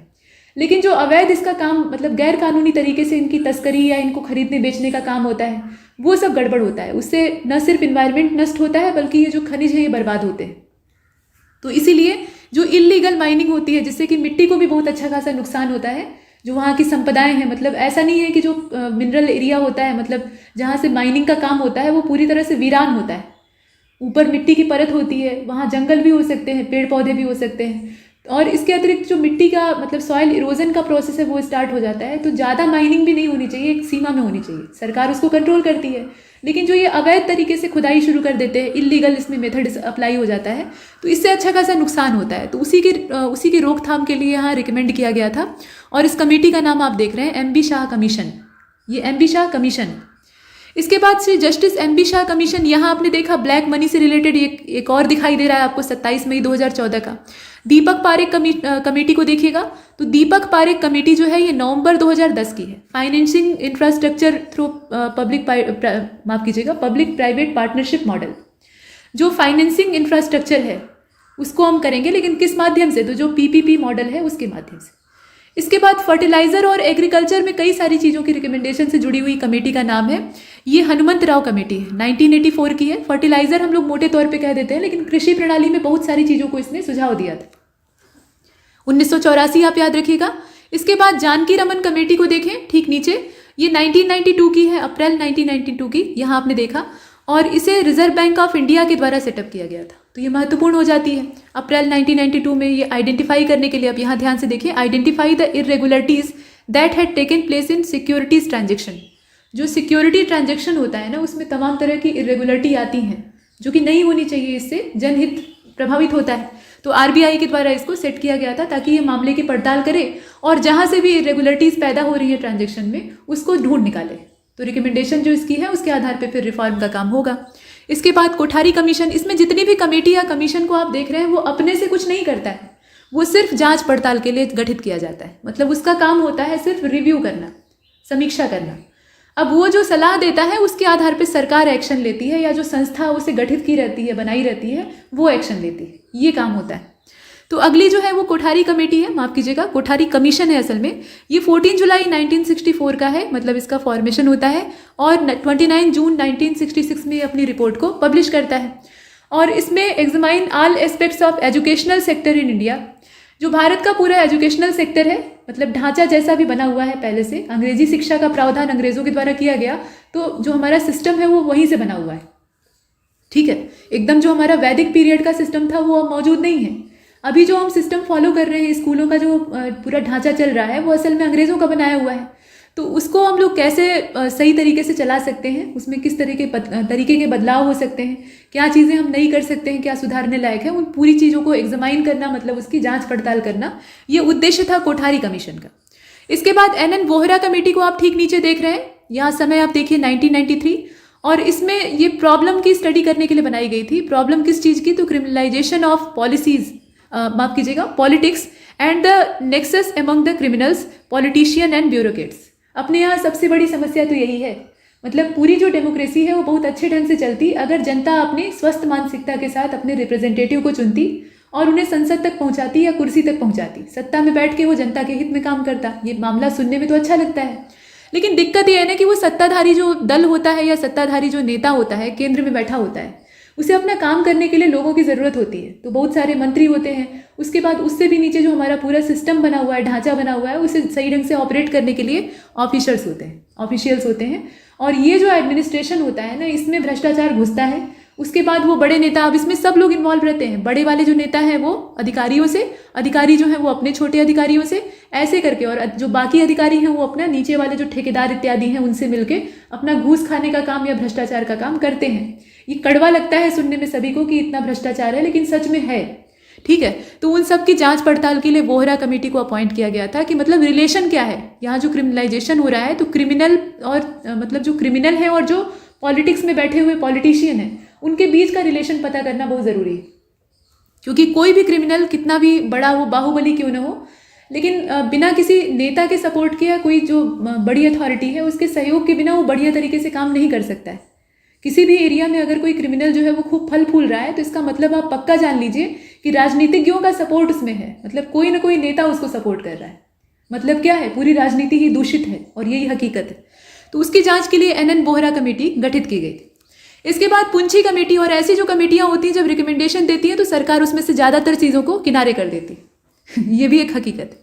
अब इसके बाद पुंछी कमेटी को देखें, ये सेंटर स्टेट रिलेशन से जुड़ी हुई है। यहाँ भी संबंधों की बात की गई थी। अप्रैल 2007 में गठित होती है और 2010 में अपनी रिपोर्ट को पेश करती है, 3 साल बाद। इसके बाद दंत वाला कमेटी है, दांत वाला कमेटी आप कह लीजिए, अच्छे से याद हो जाएगा। तो ये जो दांत वाला कमेटी है ना, ये 1977 की है, 1977 की है। 1978 में ठीक 1 साल बाद ये अपनी रिपोर्ट पेश करते हैं और इनका संबंध है पुअर्टी एस्टिमेशन से। गरीबी का आकलन करने के लिए अलग अलग लोगों ने अलग अलग हथकंडे आजमाए हैं, लेकिन कोई भी पूरी तरह से भारत में जो गरीबी का सही आकलन है वो नहीं कर पाया। ठीक है, इसके बाद गोईपोरिया कमेटी को आप देख रहे हैं, ये 1990 में अपॉइंट होती है, 1991 में अपनी रिपोर्ट को पेश करती है। और इसका उद्देश्य क्या है? तो रिफॉर्म ऑफ बैंकिंग सर्विसेज, जो बैंकिंग सर्विसेज हैं उनमें रिफॉर्म की आवश्यकता है, आमूलचूल परिवर्तन जरूरी है, तो उसके संबंध में अपनी रिकमेंडेशन देती है। इसके बाद एन.के. सिंह कमेटी को तो आप जानते ही हैं, FRBM एक्ट से इसका रिलेशन था, मतलब उसका रिव्यू लेना इसका उद्देश्य था, और इसका जो समय है वो 2016 मई का है। इसके बाद गोस्वामी कमेटी है ठीक नीचे, और गोस्वामी कमेटी का संबंध किससे है? 1990 का समय आप याद रखेंगे, ये इलेक्टोरल रिफॉर्म से जुड़ी हुई है। इसका संबंध किससे है? इलेक्टोरल रिफॉर्म से। नानावटी कमीशन, अब इसमें 2 नानावटी कमीशन आप देख रहे हैं।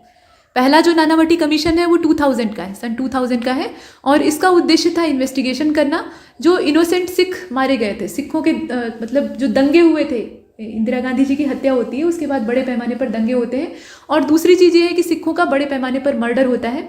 उनके घर जलाए जाते हैं, उन्हें लूटा जाता है। तो जो उसमें बेगुनाह सिख मारे गए थे, उनकी हत्या से संबंधित जो जांच पड़ताल थी, उसको करने के उद्देश्य से नानावटी कमीशन जो है वो अपॉइंट होता है। और नीचे जो आप देख रहे हैं नानावटी शाह कमीशन, वो 2002 का है, 2002 का। और इसका भी उद्देश्य था एक इंक्वायरी करना। जो गोधरा इंसिडेंट हुआ था, गोधरा कांड हुआ था, और उसके बाद भयंकर दंगे भड़क गए थे। मतलब कार सेवकों से भरी हुई जो गाड़ी थी उसको फूंक दिया गया था। उसके बाद फिर वहाँ से आग भड़कती है तो फिर हिंदू मुस्लिम दंगे भड़क जाते हैं। उसमें किसका हाथ था, कौन इन्वॉल्व था, ये सब जांच पड़ताल शुरू होती है और बड़े बड़े नाम उसमें खुलते हैं। तो वो सारी चीज़ें, ठीक है, वो नानावटी शाह कमीशन था। यहाँ आपने देखा ये 2002 की बात, समय भी आप देख रहे हैं। इसके बाद अशोक मेहता कमेटी को देखिएगा, ये दिसंबर 1977 में अपॉइंट हुई थी और अगले साल अगस्त 1978 में यानी 1978 में अपनी रिपोर्ट को पेश करती है। पंचायती राज इंस्टीट्यूशन से इसका संबंध है। यहाँ आप देखकर पहचान सकते हैं, अशोक मेहता कमेटी है, बलवंत राय मेहता कमेटी है, GV राव कमेटी है, इन सब का संबंध पंचायती राज व्यवस्था से है। ऐसे आप मोटे तौर पे जानते हैं। बलवंत राय मेहता वाला जो है वो 1957 का है। यहाँ आप देख रहे हैं मतलब जनवरी 1957 में अपॉइंट किया जाता है। नवंबर 1957 में अपनी रिपोर्ट को पेश करते हैं। पंचायती राज इंस्टीट्यूशन से इसका भी संबंध है। GV राव कमेटी जो है, इसमें थोड़ा सा आपको जानना चाहिए। 1985 में इसका फॉर्मेशन होता है। 1986 यानी अगले साल ये रिपोर्ट सबमिट करते हैं। तो the committee to review the existing administrative agreements for rural development and poverty alleviation programme under the chairmanship of GV Rao. तो इसके चेयरमैन का नाम तो आप जान ही गए हैं, बताने की आवश्यकता नहीं है। तो कुल मिलाकर ये प्लानिंग कमीशन के द्वारा इनको अपॉइंट किया गया था। प्लानिंग कमीशन जो है उसके द्वारा 1985 में ये पूरी कमेटी बनाई जाती है। असल में प्लानिंग कमीशन ये जानना चाह रहा था कि अगले 5 ईयर प्लान के लिए हम इस दिशा में क्या क्या कदम उठाएं, ठीक है। तो इसको जानने के लिए कमेटी गठित की गई थी कि भाई इस क्षेत्र में समीक्षा करो, मतलब जो रूरल डेवलपमेंट है और पुअर्टी एलिवेशन है या जितने भी प्रोग्राम जनहित के लिए, वेलफेयर के लिए चलाए जा रहे हैं, वो कितने अच्छे तरीके से इंप्लीमेंट हो रहे हैं। पंचायती राज की क्या स्थिति है उसमें, पंचायती राज भी इसमें जुड़ा हुआ है, वो अलग नहीं किया जा सकता, ठीक है। तो ये सारी चीज़ों का जो रिव्यू लेने का काम है वो आप करिए और हमको बताइए, तब हम उसी के आधार पर प्लान तैयार करेंगे। तो इसीलिए इसको गठित किया गया था 1985 में। इसके बाद LM सिंघवी कमेटी को आप ठीक नीचे देख रहे हैं, ये 1986 की है, ठीक है। और राजीव गांधी गवर्नमेंट के द्वारा इसको अपॉइंट किया गया था। समय था 1986 और इसका काम था prepare a concept paper on revitalisation of Panchayati Raj institution for democracy and development. चूँकि पंचायती राज जो है वो हमारे देश की सोल कहे जा सकते हैं, आत्मा कहे जा सकते हैं। वजह यह है ना कि पंचायती राज से हम अपनी ज़मीन से जुड़ते हैं। ये पंचायतें जो हैं ये हमें हमारे जो गाँव हैं, हमारी जो ग्रामीण संस्कृति है उसको एक रूप रखने का प्रयास करती हैं और यहाँ से एक समग्र विकास का जो ढांचा है वो निकल कर आता है। ये हमारा देशी ढांचा है, ठीक है। तो इसलिए यहाँ ये आवश्यक था कि जो पंचायती राज इंस्टीट्यूशन है उन्हें रिवाइटलाइज किया जाए, पुनर्जीवित किया जाए, जो उनके ढांचे ध्वस्त हो गए। और उस दिशा में हमें क्या क्या करना चाहिए, कौन कौन से स्टेप लेने चाहिए, इसको जानने के उद्देश्य से इस कमेटी को गठित किया गया था, जिसका नाम था LM सिंघवी कमेटी। इसके चेयरमैन का नाम LM सिंघवी है और ये राजीव गांधी की गवर्नमेंट थी, 1986 का टाइम। इसके बाद आगे बढ़ते हैं, अगला वाला देख लेते हैं। तो अगली वाली थुंगन कमेटी है, कुछ यहाँ पे आपने देखा 1988 का समय। अब इसका क्या काम हो सकता है, मतलब थुंगन कमेटी जो है ये क्या करेगी। और दोस्तों थुंगन कमेटी को देखने से पहले यहाँ पे थोड़ा सा इसे देख लेते हैं। थुंगन कमेटी को देखने से पहले यहाँ पीछे एक पुंची कमीशन जो है, पुंची कमेटी जो है वो छूट गई है। पुंची कमेटी को देख लीजिए, ये अप्रैल 2007 में इसका गठन होता है और मार्च 2010 में ये अपनी रिपोर्ट पेश करती है। इसे हमने देखा तो था, इसकी डेट तो देखी थी, लेकिन ये सेंटर स्टेट रिलेशन से जुड़ी हुई है, ये नहीं देखा था। तो ये एक चीज़ बीच में छूटी थी। अब इसके बाद चलते हैं आगे, तो थुंगन से आगे अपना क्रम से देखना शुरू करते हैं। 1988 का समय है और थुंगन कमेटी के बारे में, ये एक ऐसी कमेटी है जो कि पॉलिसी और प्रोग्राम पर आधारित इसे गठित किया गया था। मतलब यही कहा गया कि committee on policy and programme was constituted in 1988 by Congress party under the chairmanship of VN Gadgil, ठीक है। और थुंगन कमेटी के बारे में यहाँ पे हम देख रहे हैं, थोड़ा सा यहाँ पे पढ़ने में मिस्टेक हुआ है, माफ़ कीजिएगा। पीछे जो है हमने पुंची कमेटी को देखा था, थुंगन कमेटी यहाँ पे है, 1988 की है, गाडगिल वाला नीचे है, ठीक है। 1988 का ये समय है। Sub committee of the consultative committee of parliament was constituted. ये सब कमेटी है जो कि गठित की जाती है, समय है 1988 का। और इसके जो चेयरमैन है इनका नाम था PK थुंगन। और इसका उद्देश्य क्या था, पॉलिटिकल और एडमिनिस्ट्रेटिव स्ट्रक्चर जो है उसका एग्जामिनेशन करना, मतलब उसे एग्जामाइन करना, और उसके बाद जितनी भी डिस्ट्रिक्ट प्लानिंग है उसको सही ढंग से तैयार किया जा सके, इसके संबंध में सलाह देना। मतलब विकास के कार्यों को हम तभी सही ढंग से तैयार कर सकते हैं जब हमें ये पता रहे कि हमारा जो सिस्टम है, मतलब पॉलिटिकल सिस्टम और एडमिनिस्ट्रेटिव सिस्टम, वो सही ढंग से तालमेल के साथ काम कर रहा है। तो उस स्ट्रक्चर की पड़ताल करने के उद्देश्य से थुंगन कमेटी को अपॉइंट किया गया था। और यहाँ ये भी कहा गया कि this committee suggested for the strengthening of Panchayati Raj system. इस थुंगन कमेटी ने भी वही रिकमेंडेशन दी थी। इसने कहा कि मतलब जो हमारा पॉलिटिकल और एडमिनिस्ट्रेटिव स्ट्रक्चर है उसे अगर हम एक साथ मिलाना चाहते हैं, मतलब साथ में दोनों को मिलाकर एक अच्छा सहयोग लेके काम करना चाहते हैं, दोनों आपस में तालमेल के साथ काम करें, तो उसके लिए ज़रूरी है कि जो पंचायती राज सिस्टम है उसे हम मजबूत करें। पंचायती राज सिस्टम मजबूत होगा तो ज़मीनी स्तर पर हमारी जो चीज़ें हैं वो ठीक ठाक ढंग से क्रियान्वित होंगी। अब इसके बाद हम देखते हैं गाडगिल कमेटी को। यहाँ थोड़ा सा बोलने में मिस्टेक होने की वजह से आपको असुविधा हुई है। गाडगिल को हमने पहले बोल दिया था, तो ये माफ़ कीजिएगा इसके लिए। देखिए, गाडगिल कमेटी जो है ना, ये 1988 की है, 1988 की। हाँ, इसका काम जो है ये पॉलिसी और प्रोग्राम से जुड़ा हुआ है। ये जो कमेटी है ना, इसका बेसिक उद्देश्य यही था, पॉलिसी और प्रोग्राम से रिलेटेड। और 1988 में इसको गठित किया जाता है। वीएन गाडगिल इसके चेयरमैन रहते हैं। तो ये बताने की, चेयरमैन का नाम बताने की आवश्यकता नहीं है। हाँ, इसमें खास बात यह है कि this committee was asked to consider the question of how best Panchayati Raj institution could be made effective. मतलब जो पंचायती राज इंस्टीट्यूशन हम पहले से लेकर चल रहे हैं, जिसको कि और मजबूत करने की बात चल रही है, पीछे रिकमेंडेशन आई है, तो पंचायती राज संस्थाओं को हम प्रभावशाली कैसे बना सकते हैं, ज़्यादा इफेक्टिव हम कैसे बना सकते हैं, क्या क्या ऐसा करना चाहिए कि जो पंचायती राज सिस्टम है हमारा वो और मजबूत होता जाए। तो इसका सुझाव देने के लिए इसको गठित किया गया था। ये सुझाव देती भी है। इसके बाद वीएम दांडेकर और एन रथ की जो कमेटी है उसको भी देख लेते हैं। वीएम दांडेकर और एन रथ की जो कमेटी है ये 1971 की है। 2 लोग हैं इसमें, आप नाम देख रहे हैं यहाँ पे। और इसका काम क्या था, तो made the first systematic assessment of poverty in India based on national sample survey, जो एनएसएस का डाटा है उसी के आधार पे पुअर्टी लाइन को डिफाइन करना और पुअर्टी का एक सही डिफिनीशन देना। मतलब भारत में गरीब किसको कहा जाए, गरीबी रेखा से नीचे कौन है, ये चीज़ तभी तय होगी जब गरीबी का आंकड़ा हमें पता होगा। तो उसके लिए यहाँ आधार बनाया गया था। इस कमेटी के द्वारा जिस चीज़ को आधार बनाया गया था वो एक तरह का सर्वे था, जो कि नेशनल सैंपल सर्वे कहा जाता है। उसी के डाटा के आधार पर इसने रिपोर्ट दी थी। इसके बाद अलग कमेटी को आप देख रहे हैं, ये अलग कमेटी है, वाई के अलग कमेटी, ठीक नीचे 1977 की है। मतलब 1977 में इसका फॉर्मेशन होता है, 1979 में अपनी रिपोर्ट को पेश करती है। इसका संबंध पुअर्टी एस्टिमेट से है, मतलब भारत में जो पुअर्टी है उसका एस्टिमेट पूरा लगाना, अनुमान लगाना।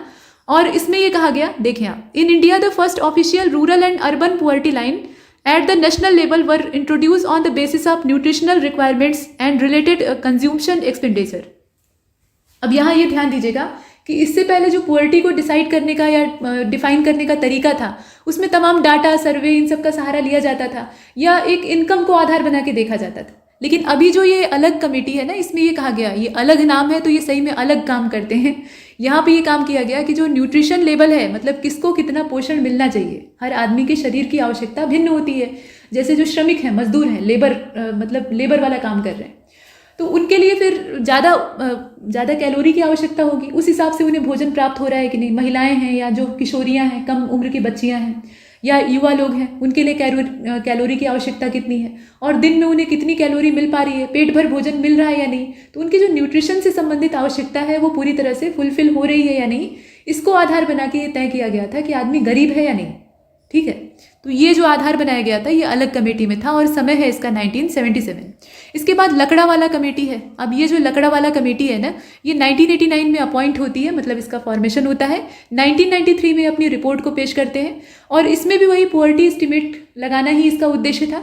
अब इसमें आधार किसको बताया गया है वो हम देखें तो कहा गया, it suggested that consumer price index should be calculated on the basis of calorie consumption. अब यहाँ पर सीधे सीधे कैलोरी कंज्यूम्शन की बात की गई थी। इसका जो एक इनडायरेक्ट रूप है उसे आप यहीं पर देख रहे हैं, अलग कमेटी के रिकमेंडेशन में देख रहे हैं, जिसमें ये कहा गया था कि जो मतलब न्यूट्रिशन रिक्वायरमेंट्स हैं, न्यूट्रिशनल रिक्वायरमेंट्स हैं, वो फुलफिल हो रही है या नहीं, इसके आधार पे हम ये डिसाइड करेंगे कि आदमी पुअर है या फिर पुअर्टी लेवल से ऊपर है। ठीक है, तो पीछे न्यूट्रिशन की बात की गई थी, यहाँ उसी को घुमाकर कहा गया कि कैलोरी की जो आवश्यकता है उसके आधार पे, कैलोरी कंज्यूम्शन के आधार पे हम तय करेंगे, कैलकुलेट करेंगे कि पुअर्टी जो है वो है अथवा नहीं। तो ये लकड़ा वाला है। इसके बाद सुरेश तेंदुलकर कमेटी, ये भी पुअर्टी के ही मापदंड या फिर उसके मापतोल के लिए इसका गठन हुआ था। 2005 में ये गठित होती है और 2009 में अपनी रिपोर्ट को पेश करती है। तो health and education is the consumer expenditure while estimating poverty. मतलब अभी तक क्या होता रहा है कि पीछे जो हम लोग पुअर्टी का एस्टिमेट लेते रहे हैं उसमें हमने ये माना कि जो हेल्थ और एजुकेशन है, ये दो ऐसे सेक्टर जो कि सबसे इंपॉर्टेंट होते हैं, ये असल में सरकारी या आप कह सकते हैं कि सरकार का जिम्मा है। मतलब ये देखना गवर्नमेंट का काम है। इसको आप ऐसे समझ लीजिए कि हेल्थ के मामले में मान लीजिए कि अगर आप बीमार होते हैं तो सरकार ने क्या किया है, पब्लिक वेलफेयर के लिए गवर्नमेंट हॉस्पिटल बनवाया है।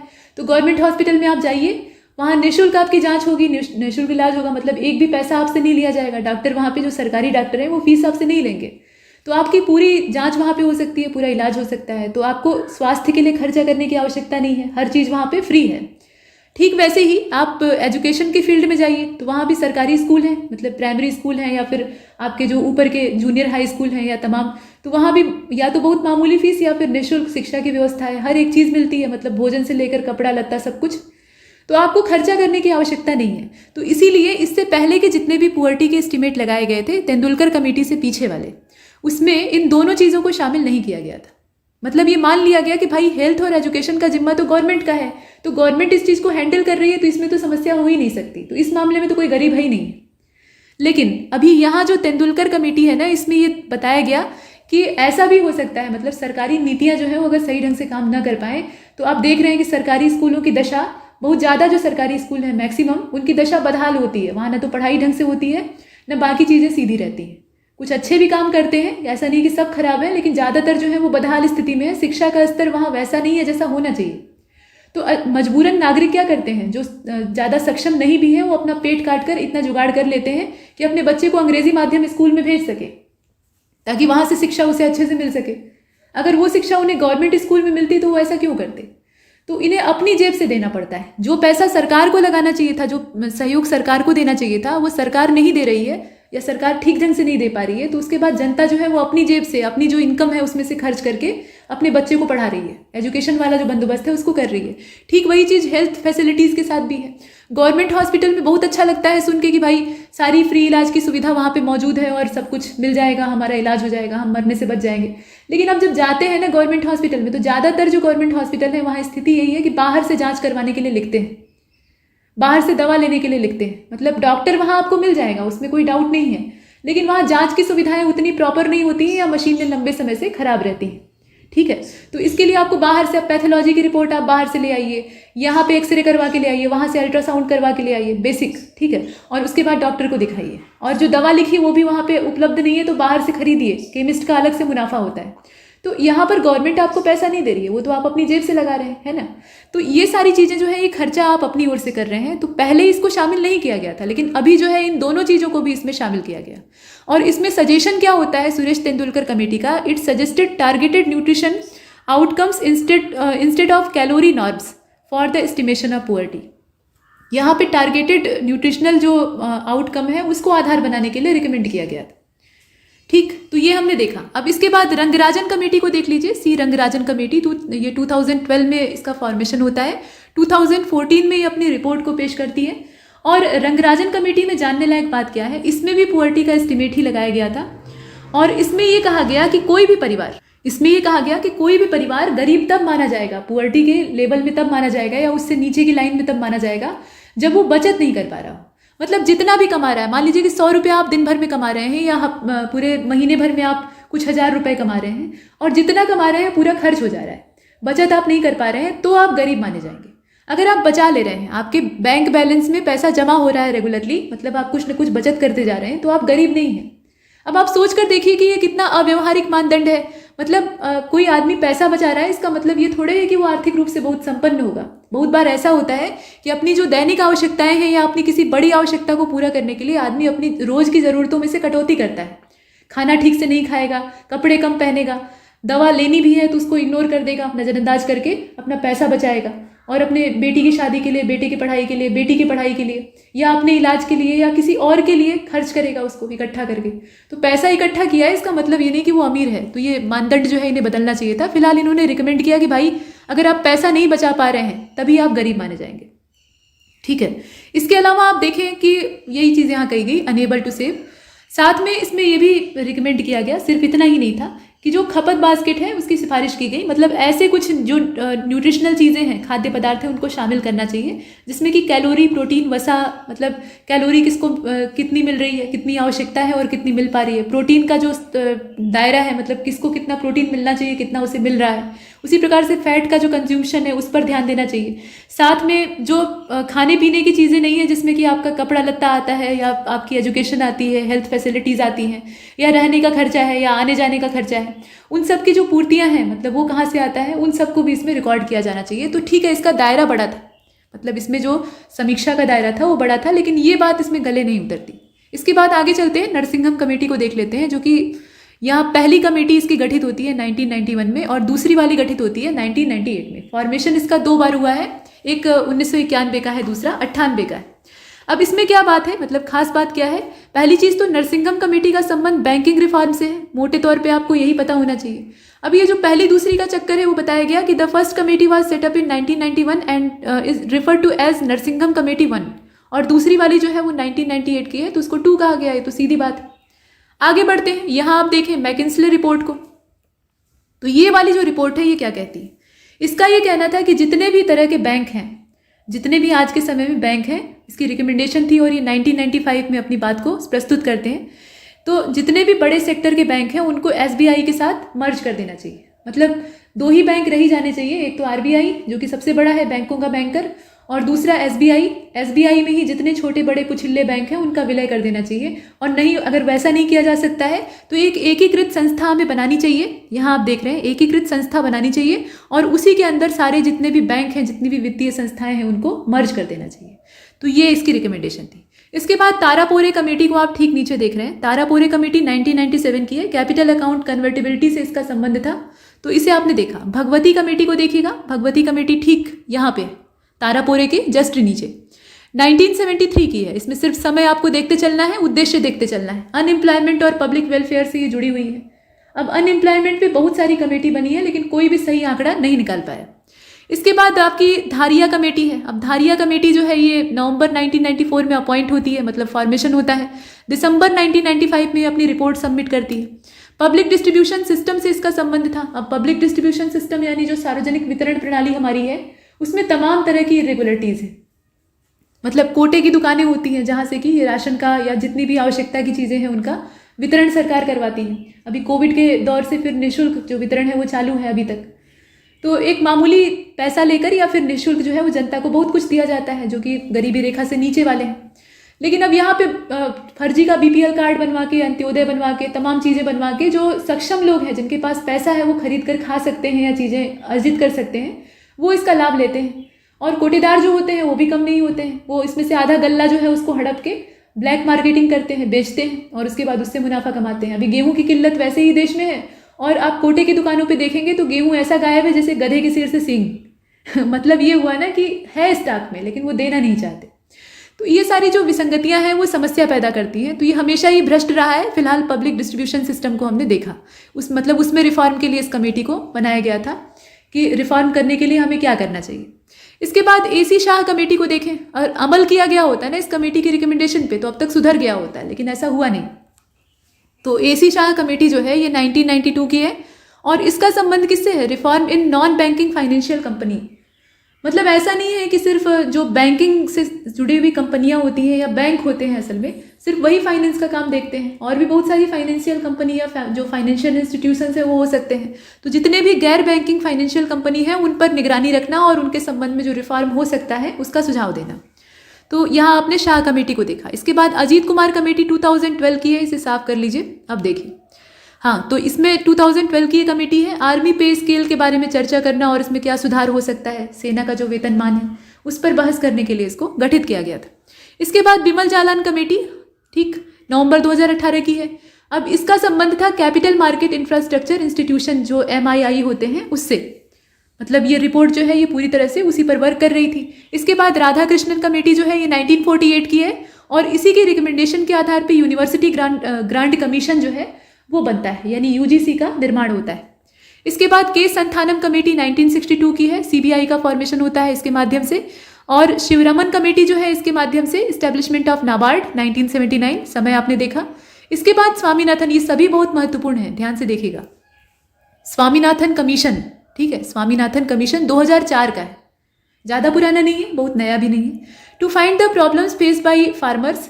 अब फार्मर्स की जो असली प्रॉब्लम है उसको तो आज तक कोई पकड़ ही नहीं पाया है। सरकार तमाम नीतियां बनाती है लेकिन असली जो नब्ज है वो नहीं पहचान पाते। फिलहाल इसने जो जांच पड़ताल की थी उसका समय आप देख रहे हैं 2004 का। इसके बाद अगली जो हमारी कमीशन है ये YV रेड्डी कमेटी है 2001 की, और ये भी इनकम टैक्स रिबेट से जुड़ी हुई थी। इसमें आप देख रहे हैं यहाँ पे इसका रिव्यू लेना इसका उद्देश्य था। राजीव कुमार कमेटी दिसंबर 2018 की है। Selling of oil and ONGC field to private companies, मतलब जो ऑयल सेक्टर है जहाँ से ऑयल का अपना काम हम लोग करते हैं, मतलब निकालने का काम करते हैं, उसका रिफाइनिंग का काम करते हैं, तो उससे संबंधित जो हमारी राष्ट्रीयकृत कंपनियां हैं या ONGC वाला जो फील्ड है इसका पूरा प्राइवेटाइजेशन करना चाहिए, मतलब इसे प्राइवेट कंपनियों को दे देना चाहिए, वो अपना काम करें। तो प्राइवेटाइजेशन की दिशा में एक कदम उठाने के उद्देश्य से ये राजीव कुमार कमेटी आती है, दिसंबर 2018 का समय। इसके बाद सुशील मोदी कमेटी है। ये GST रेवेन्यू शॉर्टफॉल जो है मतलब लोग फेस कर रहे हैं, विशेष तौर पे जो स्टेट हैं वो इसका सामना कर रहे हैं, तो उसके बारे में जांच पड़ताल के लिए मतलब उसका रिव्यू लेने के लिए इसको लाया गया था। GST लागू होता है 2017 में, उसके बाद तमाम तरह की उसमें रेगुलेटरीज हमें दिखाई देती हैं, मतलब राज्य जो है वो अलग मुसीबत झेल रहे हैं, जनता को कुछ नहीं समझ में आ रहा है, तो उसमें जो इरेगुलरिटीज़ हैं वो कहाँ से आई हैं, उसको दूर करने के लिए हम क्या कर सकते हैं, वो सब इसमें शामिल थे। इसके बाद लोकपाल सर्च कमेटी, लोकपाल खोजो कमेटी, अब ये क्या है, तो headed by justice Ranjana Desai की अध्यक्षता में इसको गठित किया गया था। पहली चीज़ है 2018 का समय है, और इसमें लोकपाल का नाम रिकमेंड करना ये इसका उद्देश्य था, मतलब लोकपाल का नाम आप सुझाइए अपनी ओर से। इसके बाद आप यहाँ शंकरलाल गुरु कमेटी को देख रहे हैं, और ये दिसंबर 2000 की है। यहाँ आप देखें अगले साल यानी जून 2001 में 2001 में अपनी रिपोर्ट को पेश करते हैं। एग्रीकल्चरल मार्केटिंग से इसका संबंध है, ठीक है, मतलब जो कृषि उत्पाद होते हैं उनके बेचने खरीदने से इसका संबंध है। इसके बाद सेन गुप्ता कमेटी है, ये 20 सितंबर 2004 की है और एजुकेशनल एम्प्लॉयमेंट से ये जुड़ी हुई है। इसके बाद NC सक्सेना कमेटी, ठीक नीचे आप देख रहे हैं, BPL सेंसस ऑर्गेनाइज करना चाहिए।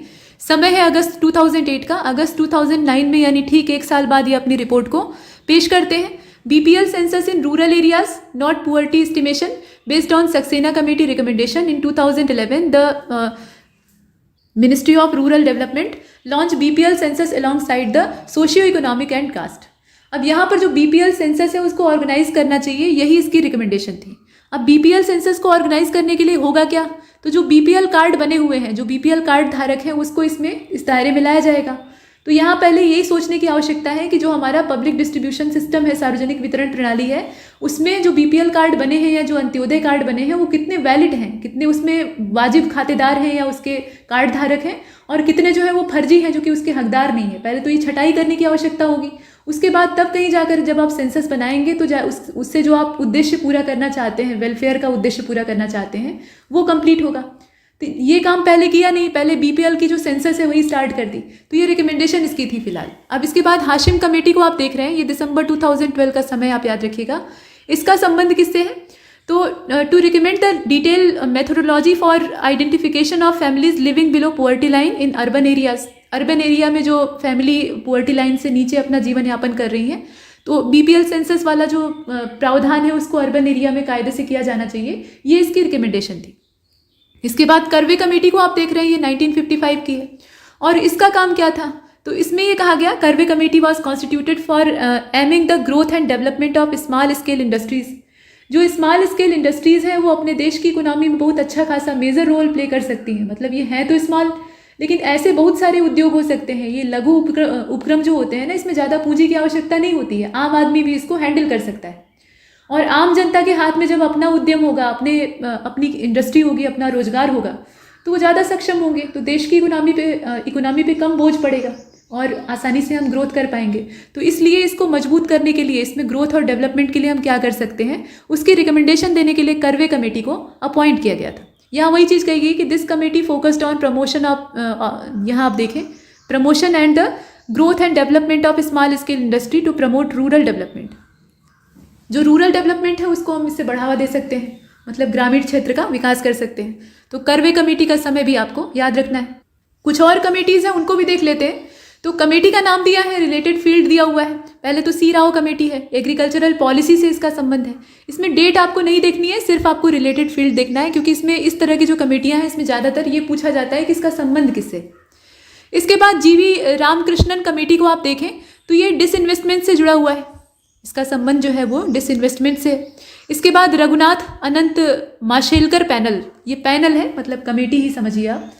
तो पैनल और कमेटी में एक छोटा सा अंतर होता है, लेकिन यहाँ आप देख रहे हैं। तो रघुनाथ अनंत माशेलकर पैनल जो है ये स्वच्छ भारत अभियान जो हमारा चल रहा था, क्लीन इंडिया मिशन, तो उसके अंतर्गत कितनी अच्छी टेक्नोलॉजी हम अपना सकते हैं जिसके आधार पे हम इस पूरे मिशन को सफल बना सकते हैं। हालांकि ये सफल तो रहता है, लेकिन पूरे भारत में सफल रहा हम ये नहीं कह सकते, कचरे के ढेर अभी जस के तस है, ठीक। तो इसलिए जो सर्वोत्तम तरीके हो सकते हैं, टेक्नोलॉजी हो सकती है, उसकी रिकमेंडेशन देना ये माशेलकर पैनल का उद्देश्य था। इसके बाद केवी कामत पैनल को आप ठीक नीचे यहाँ पे देख रहे हैं, केवी कामत पैनल ये आपको नीचे दिखाई दे रहा है, और इसका उद्देश्य था एमएसएमई सेक्टर की जो दिक्कतें हैं उसको एग्जामाइन करना, उसका रिव्यू लेना और फिर उसके बारे में ठोस कदम उठाने के लिए सलाह देना। इसके बाद कुमार मंगलम बिरला रिपोर्ट को आप देखें। कुमार मंगलम बिरला रिपोर्ट का काम क्या था, मतलब इसका क्षेत्र क्या है, तो कारपोरेट गवर्नेंस से ये जुड़ी हुई है। इसके बाद नीचे आप देख रहे हैं तो अगली है नरेश चंद्र कमेटी, कारपोरेट गवर्नेंस और एविएशन सेक्टर से विशेष करके इसका लेन देन था। यहाँ आप नाम और जो टर्म है उसको याद रखेंगे। इसके बाद राकेश मोहन कमेटी जो है इसका संबंध इंफ्रास्ट्रक्चर फाइनेंसिंग से था, ये ठीक नीचे आप यहाँ पे देख पा रहे हैं। कुछ और भी है जिन्हें देखने की आवश्यकता है, जैसे कि डीके गुप्ता कमेटी, और इसका जो संबंध है वो रिस्ट्रक्चरिंग से है। और रिस्ट्रक्चरिंग किसकी, तो डिपार्टमेंट ऑफ टेलीकम्युनिकेशन। टेलीकम्युनिकेशन का जो डिपार्टमेंट है वो बहुत पुराना हो चुका है, उसके ढांचे में परिवर्तन की आवश्यकता है। तो रिस्ट्रक्चरिंग हम किस आधार पे करें, कौन कौन से पॉइंट को उसमें हम ध्यान में रखें, इसका सुझाव जो डीके गुप्ता कमेटी है उसके द्वारा दिया गया। इसके बाद सुंदर राजन कमेटी उसके ठीक नीचे यहाँ पे आपको दिखाई दे रही है, और इसका संबंध है related to improving mineral oil, मतलब पेट्रोलियम जो है उससे संबंधित था, पेट्रोलियम क्षेत्र से जुड़ा हुआ था। खनिज तेल में सुधार कैसा हो सकता है, अब खनिज तेल में किस तरह का सुधार हो सकता है, इसमें कई सारी चीज़ें आएंगी, सिर्फ एक नहीं, तो उन सबको इसमें ध्यान में रखा गया था।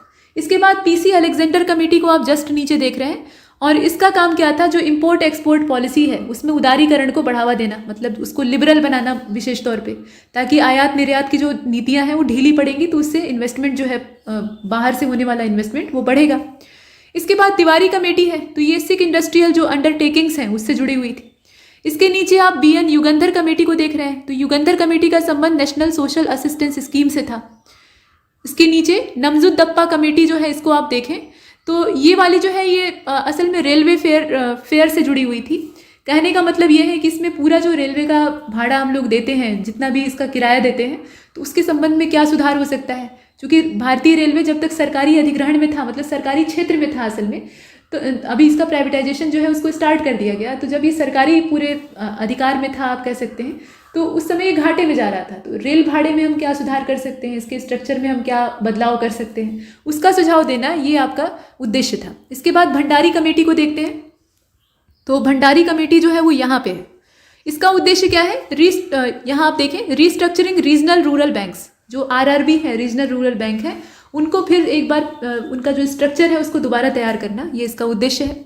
इसके बाद केआर वेणुगोपाल कमेटी को आप देख रहे हैं, central issue pricing under public distribution system.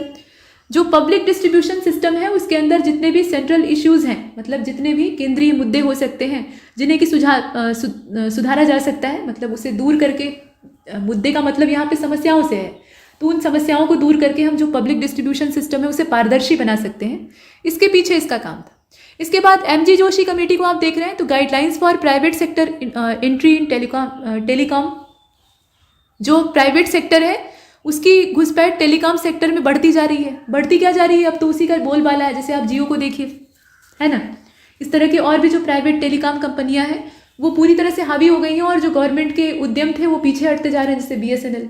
तो इस तरह की स्थितियां हैं। अब इसमें जो गाइडलाइन होनी चाहिए, मतलब सही गाइडलाइन होनी चाहिए ताकि इन्हें नियंत्रित किया जा सके, उसके संबंध में रिकमेंडेशन देने के लिए ये एमजी जोशी कमेटी को अपॉइंट किया गया था, जिसे कि आप यहाँ देखें।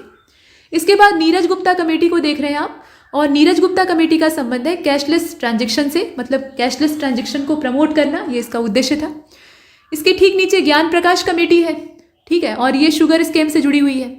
इसके बाद सत्यम कमेटी है, टेक्सटाइल पॉलिसी से जुड़ी हुई है। हजारी कमेटी जो है इसका संबंध इंडस्ट्री पॉलिसी से है। रमेश चंद्र कमेटी का संबंध किससे है, तो यहाँ पर आप देखें कि नीति आयोग के मेंबर ये शुगर केन और शुगर इंडस्ट्री से संबंधित है। इसमें कुल मिलाकर बात यह है कि जो शुगर केन का प्राइस है और जो शुगर का रेट है उनके बीच में जो एक डिसबैलेंस की स्थिति बनी हुई है। इसको आप ऐसे समझिए कि शुगर केन का कल्टीवेशन होता है बड़े पैमाने पर, इसमें किसान अपनी मेहनत अपना श्रम लगाता है। गन्ने की खेती जो है वो आसान नहीं होती है, इसमें ज़्यादा इफोर्ट लगाने की आवश्यकता होती है, तब जाकर गन्ने की फसल अच्छी होती है। ठीक है, तो बाकी फसलों की तुलना में इसमें ज़्यादा मेहनत चाहिए होती है और लंबा समय देना पड़ता है। तो शुगर केन का कल्टीवेशन फार्मर करता है और उसका जो रेट होता है शुगर केन का और जो उससे बनने वाली फ्रेश शुगर होती है जो कि मिल से निकलती है बाकायदा साफ वगैरह करके, उसका रेट, दोनों में ज़मीन आसमान का फ़र्क होता है। तो वो विसंगति न रहे, नहीं तो जो गन्ना किसान है वो हतोत्साहित होंगे, उन्हें उस रेट में जो भाव है वो नहीं मिल रहा है। तो शुगर केन, अब इसमें बनाने की प्रक्रिया क्या होती है, जो शुगर केन है उसको मशीन में डालते हैं, फिर उसका जो रस है उसको बाहर निकालते हैं, रस को गर्म करते हैं यानी पकाते हैं, फिर गाढ़ा करते हैं तो गुड़ बनता है, जैगरी बनती है। फिर उस जैगरी के क्रिस्टल जो तैयार होते हैं वहाँ से चीनी निकलती है और चीनी को साफ करके, मतलब उसे सफ़ेद बनाना होता है ना, तो चीनी मिल में उसे सफाई होती है, उसकी रगड़ा जाता है उसको, और वो सफ़ेद सफ़ेद चीनी जो है बाज़ारों में बिकती है। तो जो बाज़ारों में बिकने वाली चीनी है उसका भाव अलग है और जो शुगर केन कच्चे माल के तौर पे उसमें इस्तेमाल हो रहा है वो उससे कम भाव में जाता है। तो ये जो विसंगति है ये अच्छी नहीं है। तो इससे जो गन्ना किसान है उन्हें लाभ नहीं मिल पाता। तो उस चीज़ को ध्यान में रखने के लिए इस कमेटी को गठित किया गया था। रिकमेंडेशन इसकी यही रहती है। इसके बाद जस्टिस A.K. माथुर की जो कमेटी है वो 7th पे कमीशन से जुड़ी हुई थी। 7th पे कमीशन जो है इसने लोगों का सरकारी नौकरियों में रुझान बढ़ा दिया। बहुत से ऐसे पेशे सरकार के थे, मतलब सरकारी नौकरियों के अलग अलग जो प्रोफेशन है, सेक्टर हैं, उसमें बहुत से ऐसे जो नौकरियां थी उनमें तनख्वाह पहले बहुत मामूली हुआ करती थी और जो 7th पे कमीशन है उसके बाद वो काफ़ी ज़्यादा हो गई। तो लोग जो है वो बहुत इंटरेस्ट लेने लगे। इसके बाद आप देखिए यहाँ पे वागुल कमेटी को, ये मनी मार्केट से जुड़ी हुई है, और वासुदेव कमेटी का संबंध NBFC सेक्टर रिफॉर्म से है। कुछ यहाँ पे आपने दोनों को देखा है ना। इसके बाद यहाँ आप नीचे देख रहे हैं अरुणा सुंदर राजन कमेटी, टेलीकॉम सेक्टर का जो रिवाइवल है उसके संबंध में इसने रिकमेंडेशन दी थी। तो टेलीकॉम सेक्टर में रिवाइवल की आवश्यकता है, ये बात कई कमेटियों ने कही है और यहाँ पर ये दोहराई जा रही है। इसके बाद जो वेंचर कैपिटल है उससे संबंध है चंद्रशेखर कमेटी का, यहाँ आपने देखा। जो दवे कमेटी है इसका संबंध पेंशन स्कीम से है, और पेंशन स्कीम किसके लिए, तो जो अनऑर्गेनाइज सेक्टर हैं, असंगठित क्षेत्र हैं, उनके लिए, क्योंकि वहां पर अनिश्चितता ज़्यादा होती है तो उन्हें पेंशन जैसे सहारे की आवश्यकता होती है। इसके बाद ए घोष कमेटी को आप ठीक नीचे देख रहे हैं, ये आपकी मेल प्रैक्टिस इन बैंक्स जो है उनके संबंध में लाई गई थी, यहाँ आपने देखा। इसी क्रम में आप अगला देख रहे हैं भूरेलाल कमेटी को, जो कि यहाँ पे है increase in motor vehicle tax. अब यहाँ पे मोटर व्हीकल टैक्स जो है उसके बढ़ोतरी से जुड़ी हुई ये थी। ऐतरेय कमेटी जो आप देख रहे हैं ये असल में यहाँ पे है और इसका संबंध है रीस्ट्रक्चरिंग ऑफ, यहाँ देखिए आप, रीस्ट्रक्चरिंग ऑफ IDBI, ठीक है, restructuring of IDBI, Aitareya committee या ऐतरेय कमेटी इसको कहा जाता है। तो इसका संबंध पुनर्गठन से है, और किसके पुनर्गठन से, तो IDBI। इसके बाद बेसल कमेटी, ये बैंकिंग सुपरविजन से जुड़ी हुई है, इसको आप याद रखिएगा। नीचे आप सी बाबू राजीव कमेटी को देख रहे हैं, तो सी बाबू राजीव कमेटी का संबंध बंदरगाह एक्ट, जो मतलब यहाँ आपने देखा ये वाला, जो इसके विषय में आप देखें, was constituted by ministry of surface transport to review the India port act 1908। जो इंडिया पोर्ट्स एक्ट है यानी बंदरगाह अधिनियम है 1908 वाला, जो कि अंग्रेजों के समय का है, उससे इसका संबंध है। साथ में जो मेजर पोर्ट्स एक्ट आता है 1963 वाला, उससे इसका संबंध है। दोनों का ये रिव्यू करती है और उसके बाद अपनी ओर से सुझाव देती है, क्योंकि ये बहुत पुराने अधिनियम है तो इसमें ये इसकी समीक्षा की आवश्यकता है। मतलब ये जितने भी एक्ट हैं ये काम के रह गए हैं या नहीं, इसमें कुछ गैर जरूरी चीज़ें हैं तो उनको निकाल देना चाहिए, इससे संबंधित। इसके बाद चंद्रत्रे कमेटी को आप देखें ठीक नीचे यहाँ पे है, और इसका संबंध किससे है, तो जो सेबी है हमारा, तो सेबी अपॉइंटेड चंद्रत्रे कमेटी, उसी के द्वारा इसकी अपॉइंटमेंट की जाती है। आवश्यक नहीं है कि government of India he her committee को बनाए, कभी कभी रिजर्व बैंक बनाता है, कभी कभी सेबी बनाता है। तो सेबी जो है इसको अपॉइंट किया था और इसका काम क्या था, तो ये delisting of securities which recommended exchanges to collect listing fees from the companies for 3 year period in advance. मतलब जो अग्रिम रूप से कंपनियों से लिस्टिंग फीस लेने का काम कर रही थी, काम होता है, उसके लिए ये सिफारिश करती है। मतलब जो एक्सचेंज है वो 3 साल की पूरी अवधि के लिए एडवांस में, मतलब पहले से ही जो कंपनियां हैं उनसे लिस्टिंग शुल्क ले लें, लिस्टिंग शुल्क को इकट्ठा कर लें, ये काम पहले कर लें। इसकी रिकमेंडेशन जो है वो जो चंद्रत्रे कमेटी है उसके द्वारा की जाती है, और चंद्रत्रे कमेटी को अपॉइंट करने वाली संस्था का नाम है सेबी। इसके बाद जो अगली हमारी कमेटी है वो आपकी यहाँ पे है कुमार मंगलम बिरला रिपोर्ट, या इसकी जो कमेटी का नाम था पीछे भी हमने देखा था। फिलहाल कारपोरेट गवर्नेंस से इनका संबंध है, और यहाँ पे मराठे कमेटी को आप देख रहे हैं, मराठे कमेटी, इसका संबंध किससे है? अर्बन कोऑपरेटिव बैंक से। अर्बन कोऑपरेटिव बैंक से ये कमेटी जो है ये जुड़ी हुई है। और इसमें जो एसएस मराठे हैं ये इसके जुड़े हुए थे, मतलब ये इसके चेयरमैन है, असल में चेयरमैन के नाम पे कमेटी का नाम है। और it was made on instruction of RBI, RBI के इंस्ट्रक्शन और उसी के गाइडलाइन के आधार पे इसको बनाया गया था। और ये अपनी रिपोर्ट सबमिट करती है 1983 में। समय भी आपको इसमें याद रखना है। इसके बाद माशेलकर कमीशन को हमने माशेलकर कमेटी को हमने पीछे देखा था। Mashelkar committee report on India's national auto fuel policy, जो भारत की नेशनल ऑटो फ्यूल पॉलिसी है उस पर ही अपनी रिपोर्ट को पेश करती है। The government had form a high powered Mashelkar committee to decide, यहाँ आप देख रहे हैं, decide about national auto fuel policy in 2003। यहाँ जो समय है ना वो 2003 का है। तो ऑटो फ्यूल पॉलिसी के बारे में ये एक उच्चाधिकार प्राप्त कमेटी थी, मतलब इसके पास बहुत सारे राइट्स थे, तो ये दूर तक अपना सर्वे का काम और रिव्यू का काम कर सकती थी। और इसने जो रिपोर्ट पेश की उसके आधार पे जो ऑटो ईंधन नीति है उसका फिर से एक बार रीऑर्गेनाइजेशन किया जाता है। तो ये सारी बातें हमने देखी। इसके बाद जो अगली कमेटी हमारी है वो आरबी गुप्ता कमेटी है। किसान क्रेडिट कार्ड से इसका संबंध था, ठीक है, किसान क्रेडिट कार्ड से ये जुड़ी हुई है। और साथ साथ ये भी है कि नाबार्ड के द्वारा आरबी गुप्ता कमेटी है उसके आधार पे जो मुख्य बैंक है उनके परामर्श से एक मॉडल किसान क्रेडिट कार्ड योजना भी तैयार की गई थी। तो यहाँ नाबार्ड के द्वारा जो किसान क्रेडिट कार्ड योजना तैयार की जाती है उसके पीछे जो रिकमेंडेशन है वो आरबी गुप्ता कमेटी की है, जिसे कि आप यहाँ देख रहे हैं। उसके बाद उदेश कोहली कमेटी को आप यहाँ पे देख रहे हैं। अब इसमें पावर सेक्टर से संबंधित इस कमेटी को आप देख पाएंगे, to evaluate fund requirement in power sector. जो पावर सेक्टर है उसमें फंड रिक्वायरमेंट कितनी है, कैसी है, कहाँ पे आवश्यकता है और कहाँ पर कम है, तो उन सब की समीक्षा करना ये उदेश कोहली कमेटी का पर्पस था। इसके बाद यूके शर्मा कमेटी को आप देखें, लीड बैंक स्कीम से ये संबंधित है, मतलब उसके रिव्यू से जुड़ी हुई है। फिर एसएम केलकर कमेटी को आप यहाँ देख रहे हैं, working group on RRBs, Kelkar committee, 1984 का समय है। इसको हमने पीछे भी देखा था। Small and economic RRBs should be merge in the interest of economic viability. अब इसमें ये कहा गया था कि जो छोटे स्तर के आरआरबी हैं, मतलब छोटे हैं और सक्षम नहीं है कुल मिलाकर आर्थिक रूप से, वो अपना खर्चा वहन नहीं कर सकते हैं, तो उनको उनके आर्थिक हित में बड़ी जो संस्थाएं हैं, बड़े जो ऑर्गेनाइजेशन है उसमें विलय कर देना चाहिए, जिससे कि उनका अस्तित्व भी बच जाएगा और वो बर्बाद होने से बच जाएंगे। इसके बाद जो आईटी वॉच कमेटी है उसको आप ठीक नीचे देख रहे हैं। और इसमें यहाँ आप देख रहे हैं, method of lending the contribution of borrowers has to be 25% of the total current asset built up instead of working capital gap. तो यहाँ जो रिकमेंडेशन है उसमें 25% मौजूदा परिसंपत्ति का होना चाहिए कार्यशील पूंजी का अंतर, इसको कहा गया था। और इसमें यह भी कहा गया था कि 100 लाख रुपए या उससे अधिक की सीमा से परे जो कार्यशील पूंजी है, ठीक है, मतलब इतना जो कैपिटल फंड है उसके मतलब 100 लाख रुपए की यहाँ सीमा रखी गई थी, या उससे ज़्यादा हो सकता है, तो उसका ये लाभ ले सकते हैं। और उसी पर मतलब इसी तरह के जो लेंडर्स हैं, उधारकर्ता हैं, उनके ऊपर ये स्कीम जो है ये लागू होगी। मतलब वाज कमेटी का ये कहना था कि जो ये उधार देने की विधि है ये उधारकर्ताओं के लिए लागू होगी और उन्हीं के लिए लागू होगी जो कि केवल 100 लाख रुपए या उससे अधिक की सीमा को पार करते हैं। तो यहाँ तक हमने कमेटीज़ को देखा। अब इसके बाद जो हम देखने वाले हैं वो है कमीशन। इसमें सबसे पहले आप कपूर कमीशन को देख रहे हैं जो कि 1966 का है, 1966 का।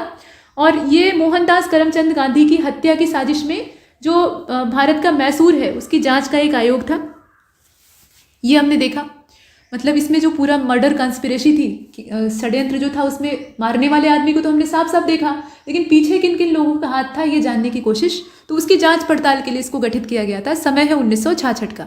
और खोसला कमीशन का संबंध था सुभाष चंद्र बोस की मृत्यु से संबंधित, मतलब मृत्यु के जो कारण है उनकी री इन्वेस्टिगेशन करना।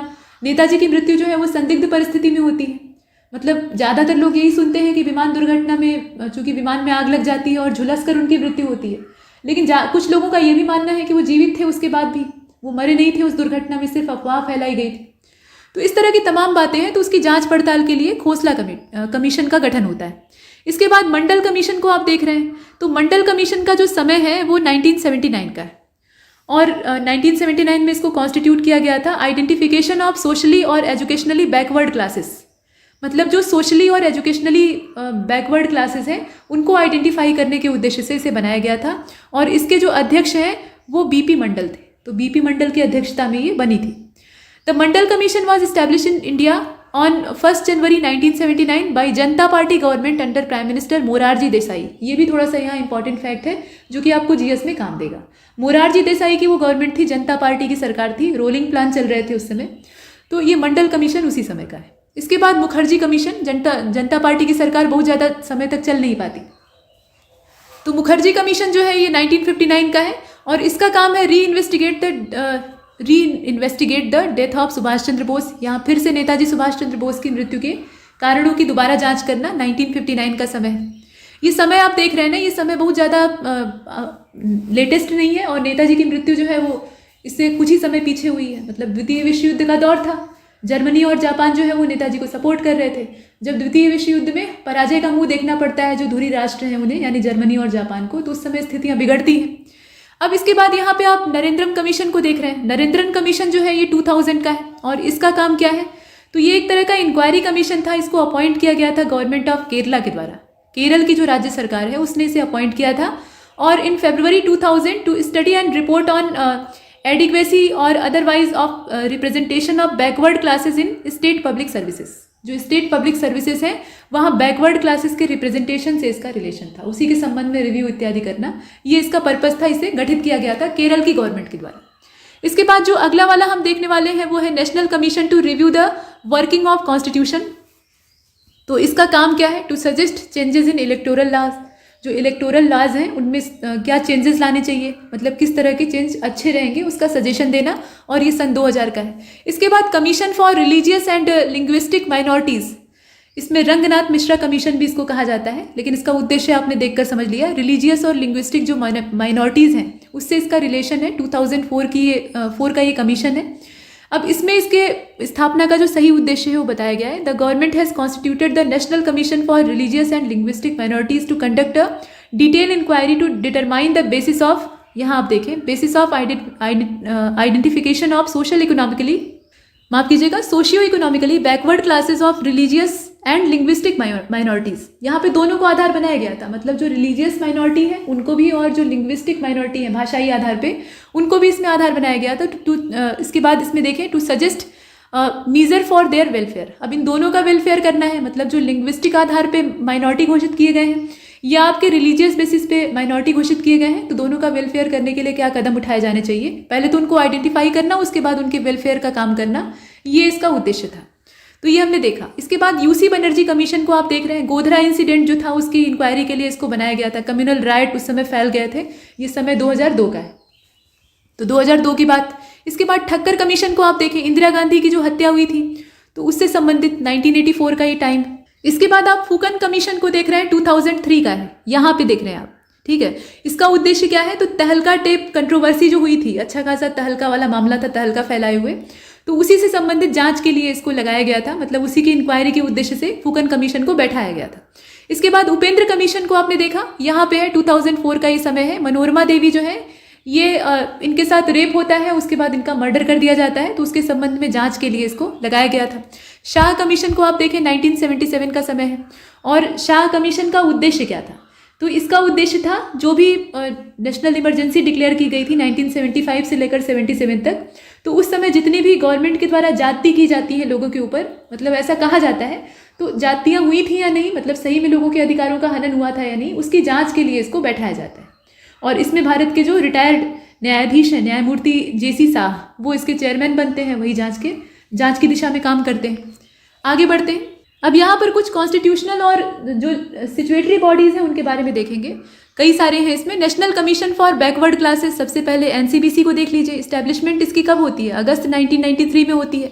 102 नंबर का जो कॉन्स्टिट्यूशनल अमेंडमेंट एक्ट आता है 2018 वाला, उसके बाद इसे कॉन्स्टिट्यूशनल स्टेटस प्राप्त होता है। ये ध्यान दीजिएगा कि ये 2018 में जो संशोधन होता है ना, संविधान में अमेंडमेंट होता है, ये 102वें नंबर का है, तो इससे ये इस्टेब्लिश नहीं हुआ था, इसे एक नया दर्जा प्राप्त होता है, ज़्यादा अधिकार प्राप्त होते हैं और ये एक संवैधानिक संस्था यानी कॉन्स्टिट्यूशनल बॉडी बन जाता है। और उससे पहले एनसीबीसी क्या था, तो ये एक सिचुएटरी बॉडी था और ये मिनिस्ट्री ऑफ सोशल जस्टिस और एम्पावरमेंट के, यहाँ आप देख रहे हैं, सोशल जस्टिस एंड एम्पावरमेंट वाली जो मिनिस्ट्री थी उसी के अंडर में काम करता था। नौकरी में जो अनुसूचित जाति है, पिछड़ा वर्ग है, उसके संबंधित आरक्षण से संबंधित सुझाव देना, ये इसका उद्देश्य है। तो नौकरी में जो आरक्षण जातिगत मिलता है, वर्ग से आधारित मिलता है, उसके संबंध में रिकमेंडेशन करना, यही इसका काम है। तो ये पहले सिचुएटरी बॉडी था, लेकिन बाद में ये कॉन्स्टिट्यूशनल बॉडी बन गया, वो समय आपने देखा। इसके बाद अगला वाला जो है वो नेशनल कमीशन ऑन कैटल है, और ये जो है ये कैटल कंडीशन जो भारत की है उसके आधार पे मतलब इंप्रूवमेंट के लिए अपनी ओर से सुझाव देता है, और ये समय इसका देखिए अगस्त 2001 का है। इसके बाद नेशनल कमीशन फॉर वुमेन है, एनसीडब्ल्यू, और इसका जो सेटलमेंट है, पहली चीज़ तो ये सिचुएटरी बॉडी है, पहली बात इसके बारे में। दूसरी बात ये है कि जनवरी 1992 में ये इस्टेब्लिश होता है। National commission for women act 1990 वाला जो है, उस एक्ट के माध्यम से इसकी स्थापना होती है। अब इसका उद्देश्य वही हो सकता है, महिलाओं का कल्याण, और क्या होगा। राष्ट्रीय महिला आयोग जो है, इसका काम क्या है, महिलाओं के संबंध में जितने भी संवैधानिक और उनके विधायी अधिकार हैं, उनके पास जितने भी कॉन्स्टिट्यूशनल या लीगल राइट्स हैं, उनकी सुरक्षा करना इसका उद्देश्य है। अगर उन अधिकारों को कहीं से छीना जाता है तो त्वरित सुनवाई की जाए, कोई पीड़ित महिला है उसको तत्काल न्याय मिल सके, ये सब सुनिश्चित करना इसका उद्देश्य है। इसके बाद आगे चलते हैं, ये सरकार को सलाह देने का काम करता है। अगला वाला जो है वो कंपटीशन कमीशन ऑफ इंडिया है, भारतीय प्रतिस्पर्धा आयोग, और इसका काम क्या है, पहली चीज़ तो अक्टूबर 2003 में इसको इस्टेब्लिश किया गया था, और राघवन कमेटी की रिकमेंडेशन थी, और राघवन कमेटी के रिकमेंडेशन के आधार पे जो पहले का एक्ट था जिसका नाम था monopolies and restrictive trade practices act, ये आपका 1969 का था, जिसको कि MRTP कहा जाता था, उसको निरस्त कर दिया गया। उसको निरस्त करके उसके स्थान पे इसको ले आया गया। मतलब ये कमीशन जो है ये बनता है, तो उसके लिए यहाँ पे प्रतिस्पर्धा अधिनियम जो है यानी कंपटीशन एक्ट 2002 वाला जो है उसको लाया जाता है।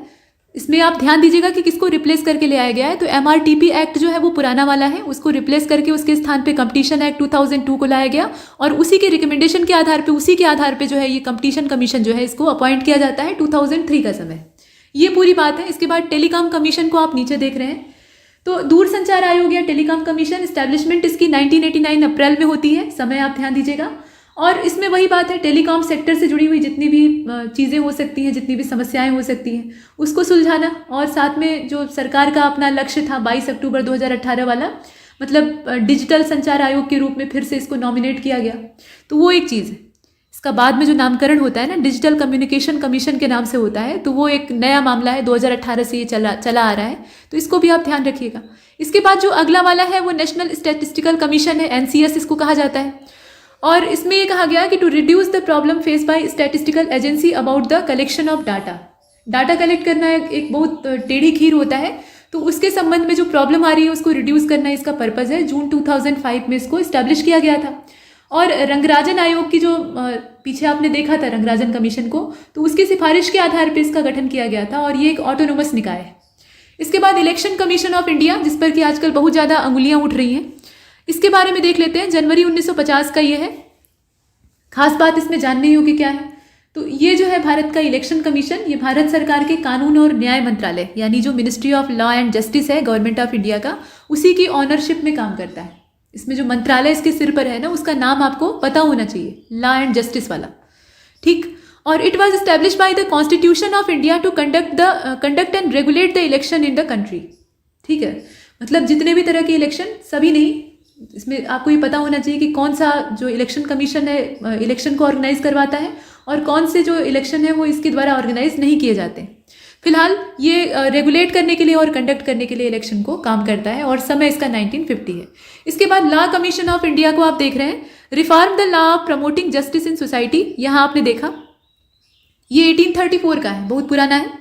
चीफ लेबर कमिश्नर को देख लीजिए, टू इन्फोर्स लेबर्स लॉ, यहाँ आप देख रहे हैं, to enforce labours law and other labour related issues, तो ये इन्फोर्समेंट के लिए है, और इसका जो समय है वो अप्रैल 1945 का है, ये भी बहुत पुराना है।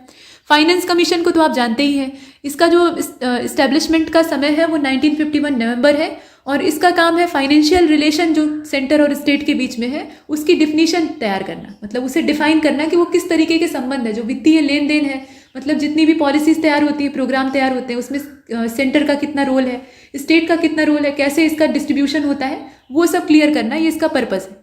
और फाइनेंस कमीशन और commission periodically constituted by president of India under article 280 of the Indian constitution to define financial relation between central government and state government. मतलब वही बात है, दोनों के बीच का जो फाइनेंशियल रिलेशन है उसको डिफाइन करने के लिए इसको गठित किया गया। यहाँ आप आर्टिकल भी याद रखिएगा, आर्टिकल 280।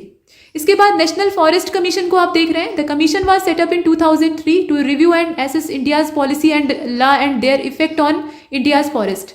तो फॉरेस्ट पॉलिसी को सही ढंग से क्रियान्वित करना और जो फॉरेस्ट से संबंधित लॉ है या तरह तरह के जो इफेक्ट उसके पड़ते हैं उसको मतलब उसका इवेल्युएशन करना और उसके बारे में रिकमेंडेशन देना, ये इसका उद्देश्य है।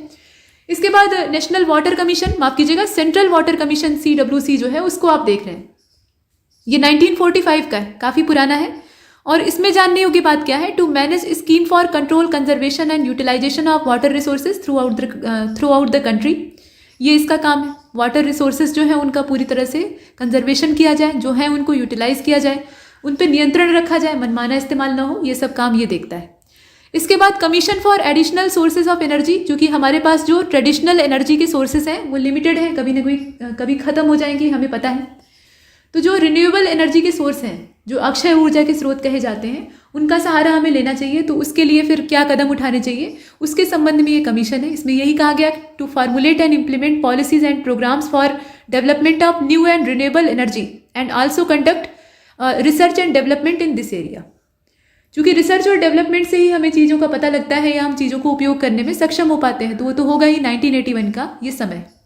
इसके बाद नेशनल फ्लड कमीशन है, राष्ट्रीय बाढ़ आयोग इसको कहा जाता है, 1976 का है। और इसका काम क्या है, कोऑर्डिनेट करना, इंटीग्रेट करना और साइंटिफिक अप्रोच लेकर जो बाढ़ है उस पर कंट्रोल करना, जो फ्लड है उसको कंट्रोल में करना। इसके बाद Indo Bangladesh joint river commission को आप देख रहे हैं। तो ये जो ज्वाइंट रिवर कमीशन है, इसमें नदियों के पानी के बंटवारे को लेकर चर्चा होती है। मतलब जब रिवर्स जो है वो एक से ज़्यादा राज्यों से होकर बहती है तब भी पानी के बंटवारे को लेकर विवाद होता है। अगर दो देशों की सीमा में आती है तब तो और समस्या है, पानी किसको कितना मिल रहा है और उसको वो कैसे यूटिलाइज कर रहा है। तो ऐसे में ये दोनों के बीच में सहमति के आधार पर गठित किया गया है ये Indo Bangladesh joint river commission, 1972 का है। इसके बाद आप देखें कि khadi and village industries commission, यानी जिसे आप KVIC कहते हैं, इसका काम क्या है, to plan, promote, organise, facilitate and assist in the establishment and development of khadi and village industry in rural area. जो हमारे गृह उद्योग है उनको बढ़ावा देना, जिसमें कि खादी भी जो है वो एक पहचान के तौर पे इस्तेमाल होता है, हाथ से कटा हुआ सूत और उसके बाद सूत से बने हुए सूती कपड़े, इन्हें खद्दर भी कहा जाता है। तो खादी जो है वो हमारे ग्राम उद्योग या आप कह लीजिए कि गृह उद्योग का एक सबसे बड़ा पिलर कहा जा सकता है। तो पूरा जो हमारी इंडस्ट्री है, हमारी जो विलेज इंडस्ट्री है, उसको बढ़ावा देना, ये इसका उद्देश्य है। और बाकी 1956 में इसको इस्टेब्लिश किया गया था। इसमें एक चीज़ और कही गई है, the Khadi and village industry commission is a statutory body. ये कॉन्स्टिट्यूशनल बॉडी नहीं है, ये ध्यान दीजिएगा, ये सिचुएटरी बॉडी है। अप्रैल 1957 में इसको इस्टेब्लिश किया जाता है गवर्नमेंट ऑफ इंडिया के द्वारा। और इसके लिए एक एक्ट था, act of parliament, khadi and village industry commission act, और ये 1956 में आता है और उसी के आधार पर इसकी स्थापना होती है। इसके बाद स्टाफ सिलेक्शन कमीशन SSC को आप देख रहे हैं, जिसको इस्टेब्लिश किया गया था नवंबर 1975 में। और इसके द्वारा जो वेरियस स्टाफ और वेरियस मतलब जो रिक्रूटमेंट का काम है वो होता है। इसमें स्टाफ सिलेक्शन का काम होता है, मतलब जो पोस्ट है उनको निकाला जाता है, उसके आधार पे भर्ती की जाती है कर्मचारियों की। और इसमें तरह तरह की जो मिनिस्ट्रीज हैं, डिपार्टमेंट है यूनियन गवर्नमेंट के, वो सब शामिल होते हैं। इसके बाद एडमिनिस्ट्रेटिव रिफॉर्म कमीशन, ये आर्क की रिपोर्ट आप पढ़ते हैं ना, मतलब विशेष रूप से UPSC का जब आप मेंस देने जाते हैं तो उसमें कहा जाता है कि इसे पढ़ कर जाइएगा। तो इसमें 2 रिपोर्ट पब्लिश हुई है, जो कि दूसरी वाली ज़्यादा इंपॉर्टेंट है। अब इसमें ये कहा गया कि to give recommendation regarding the public administration system of India. इसका मूल उद्देश्य है पब्लिक एडमिनिस्ट्रेशन जो सिस्टम है अपने यहाँ, उसको बढ़ावा देना, उसको और मजबूत बनाना, उसके संबंध में रिकमेंडेशन। और there is a committee which has been appointed by government of India to make suggestion to make the public administration of India more effective. अभी जो है उससे ज़्यादा इफेक्टिव बनाना, ये इसका उद्देश्य है, सलाह देना उसके संबंध में। जनवरी 1966 में इसको अपॉइंट किया गया था। और इसमें यह भी बताया गया कि administrative reform commission was appointed on 5 जनवरी 1966 पहली बार, और दूसरा वाला जो सेकेंड एडमिनिस्ट्रेटिव रिफॉर्म कमीशन है उसको क्रिएट किया गया था 31 अगस्त 2005 में। तो अभी दूसरे वाले की ही रिपोर्ट ज़्यादा चर्चित है। इसके बाद हमारा UPSC है, उसके बाद UPSSC है, फिर हम देखेंगे उत्तर प्रदेश लोक सेवा आयोग को, जो कि 1 नंबर का अड़ियल है। तो यहाँ आगे चलते हैं। अड़ियल इसलिए है क्योंकि कुछ मामलों में वो ज़्यादा सख्ती बरत देता है, बाकी चीज़ें बहुत तेज़ी से कर रहा है, इसमें कोई संदेह नहीं। तो यहाँ हमने देखा, अभी UPSC को देखते हैं। तो यहाँ तक देखिए, यहाँ तक हमने कंप्लीट कर लिया है। यहाँ कहा गया कि conduct examination for appointment to services of the union, मतलब केंद्र सरकार के लिए भर्तियां करने का काम करता है, भर्ती कराने वाली एजेंसी है मोटे तौर पे। और जो केंद्रीय स्तर की उच्च वर्ग की सेवाएं होती हैं, मतलब ए और बी क्लास की जो सेवाएं होती हैं, उनको ये भरने का काम करता है। 1 अक्टूबर 1926 में इसको अपॉइंट किया गया था, मतलब इसे बनाया गया था। असल में डायरेक्ट रिक्रूटमेंट का जो काम है वो इसके माध्यम से होता है, इंटरव्यू होता है और रिटन टेस्ट भी होता है साथ में। और इसके साथ साथ appointment of officers on promotion, deputation, absorption and more, मतलब जो अपॉइंटमेंट का आधार है वो कई प्रकार से हो सकता है। इसके बाद आपका Uttar Pradesh subordinate services selection commission है। और Uttar Pradesh subordinate service selection commission जो है ये असल में देखिए आप कि इज द स्टेट ऑर्गेनाइजेशन। ये क्या है? स्टेट ऑर्गेनाइजेशन है, मतलब पूरी तरह से ये अथोराइज होता है स्टेट गवर्नमेंट के द्वारा। और इसमें जो एग्ज़ाम है उसको ऑर्गेनाइज किया जाता है, मतलब जो इसके लिए सिविल सर्विस एग्ज़ाम है। सिविल सर्विस एग्ज़ाम का मतलब यहाँ पे सिविल सर्विस परीक्षा की बात नहीं हो रही है, यहाँ पर जो इससे संबंधित परीक्षाएं होती हैं उसकी बात हो रही है। तो वो एग्जामिनेशन ऑर्गेनाइज किए जाते हैं और उसी के आधार पे ग्रुप सी और ग्रुप डी के लिए जो वैकेंसियां निकलती हैं उनको भरा जाता है। तो ये चीज़ है, नवंबर 1999 में इसको इस्टेब्लिश किया गया था। और हमारा उत्तर प्रदेश लोक सेवा आयोग यानी Uttar Pradesh public service commission UPPSC, ये अप्रैल 1937 में इस्टेब्लिश हुआ था। अपने कॉन्स्टिट्यूशन में उल्लेख ही है, मतलब आप यूनियन पब्लिक सर्विस कमीशन को देखते हैं, साथ में जो स्टेट पब्लिक सर्विस कमीशन है उनके भी प्रावधानों को संविधान में देखते हैं, है ना। तो उसी प्रावधान के तहत इसको इस्टेब्लिश किया गया है और इसका काम राज्य स्तर पर जो अधिकारियों की भर्ती है, प्रशासनिक सेवा में भर्ती का काम है, उसको संपन्न कराना है। अब इसमें देखें कि the organisation charter is allowed by constitution of India, वही बात है, कॉन्स्टिट्यूशन ऑफ इंडिया में इसका पूरा प्रावधान है। तो अभी ये बहुत तेजी से काम कर रहा है, तेज गति से ये वैकेंसीज जो है उन्हें क्लियर कर रहा है, जो कि इसकी सबसे महत्वपूर्ण खासियत है और बहुत अच्छी बात है। एक समय था कि उत्तर प्रदेश लोक सेवा आयोग जो है इसके अंदर वैकेंसियां लंबे समय तक लंबित रहती थी, बार बार परीक्षाएं टलती थी, लेकिन अब वो सारी चीज़ें समाप्त हो चुकी हैं और बहुत तेजी से काम हो रहा है। तो ये सभी अभ्यर्थियों के हित में, ठीक। तो यहीं पर ये वीडियो समाप्त होता है। इसमें इतना ही। आशा है कि आपने इससे कुछ आवश्यक जानकारियां प्राप्त की होंगी और आगामी जितनी भी परीक्षाएं आप देने जा रहे हैं जहां पे आप इस जानकारी का इस्तेमाल करेंगे, उन सभी के लिए आपको ढेर सारी शुभकामनाएं। तब तक के लिए नमस्कार।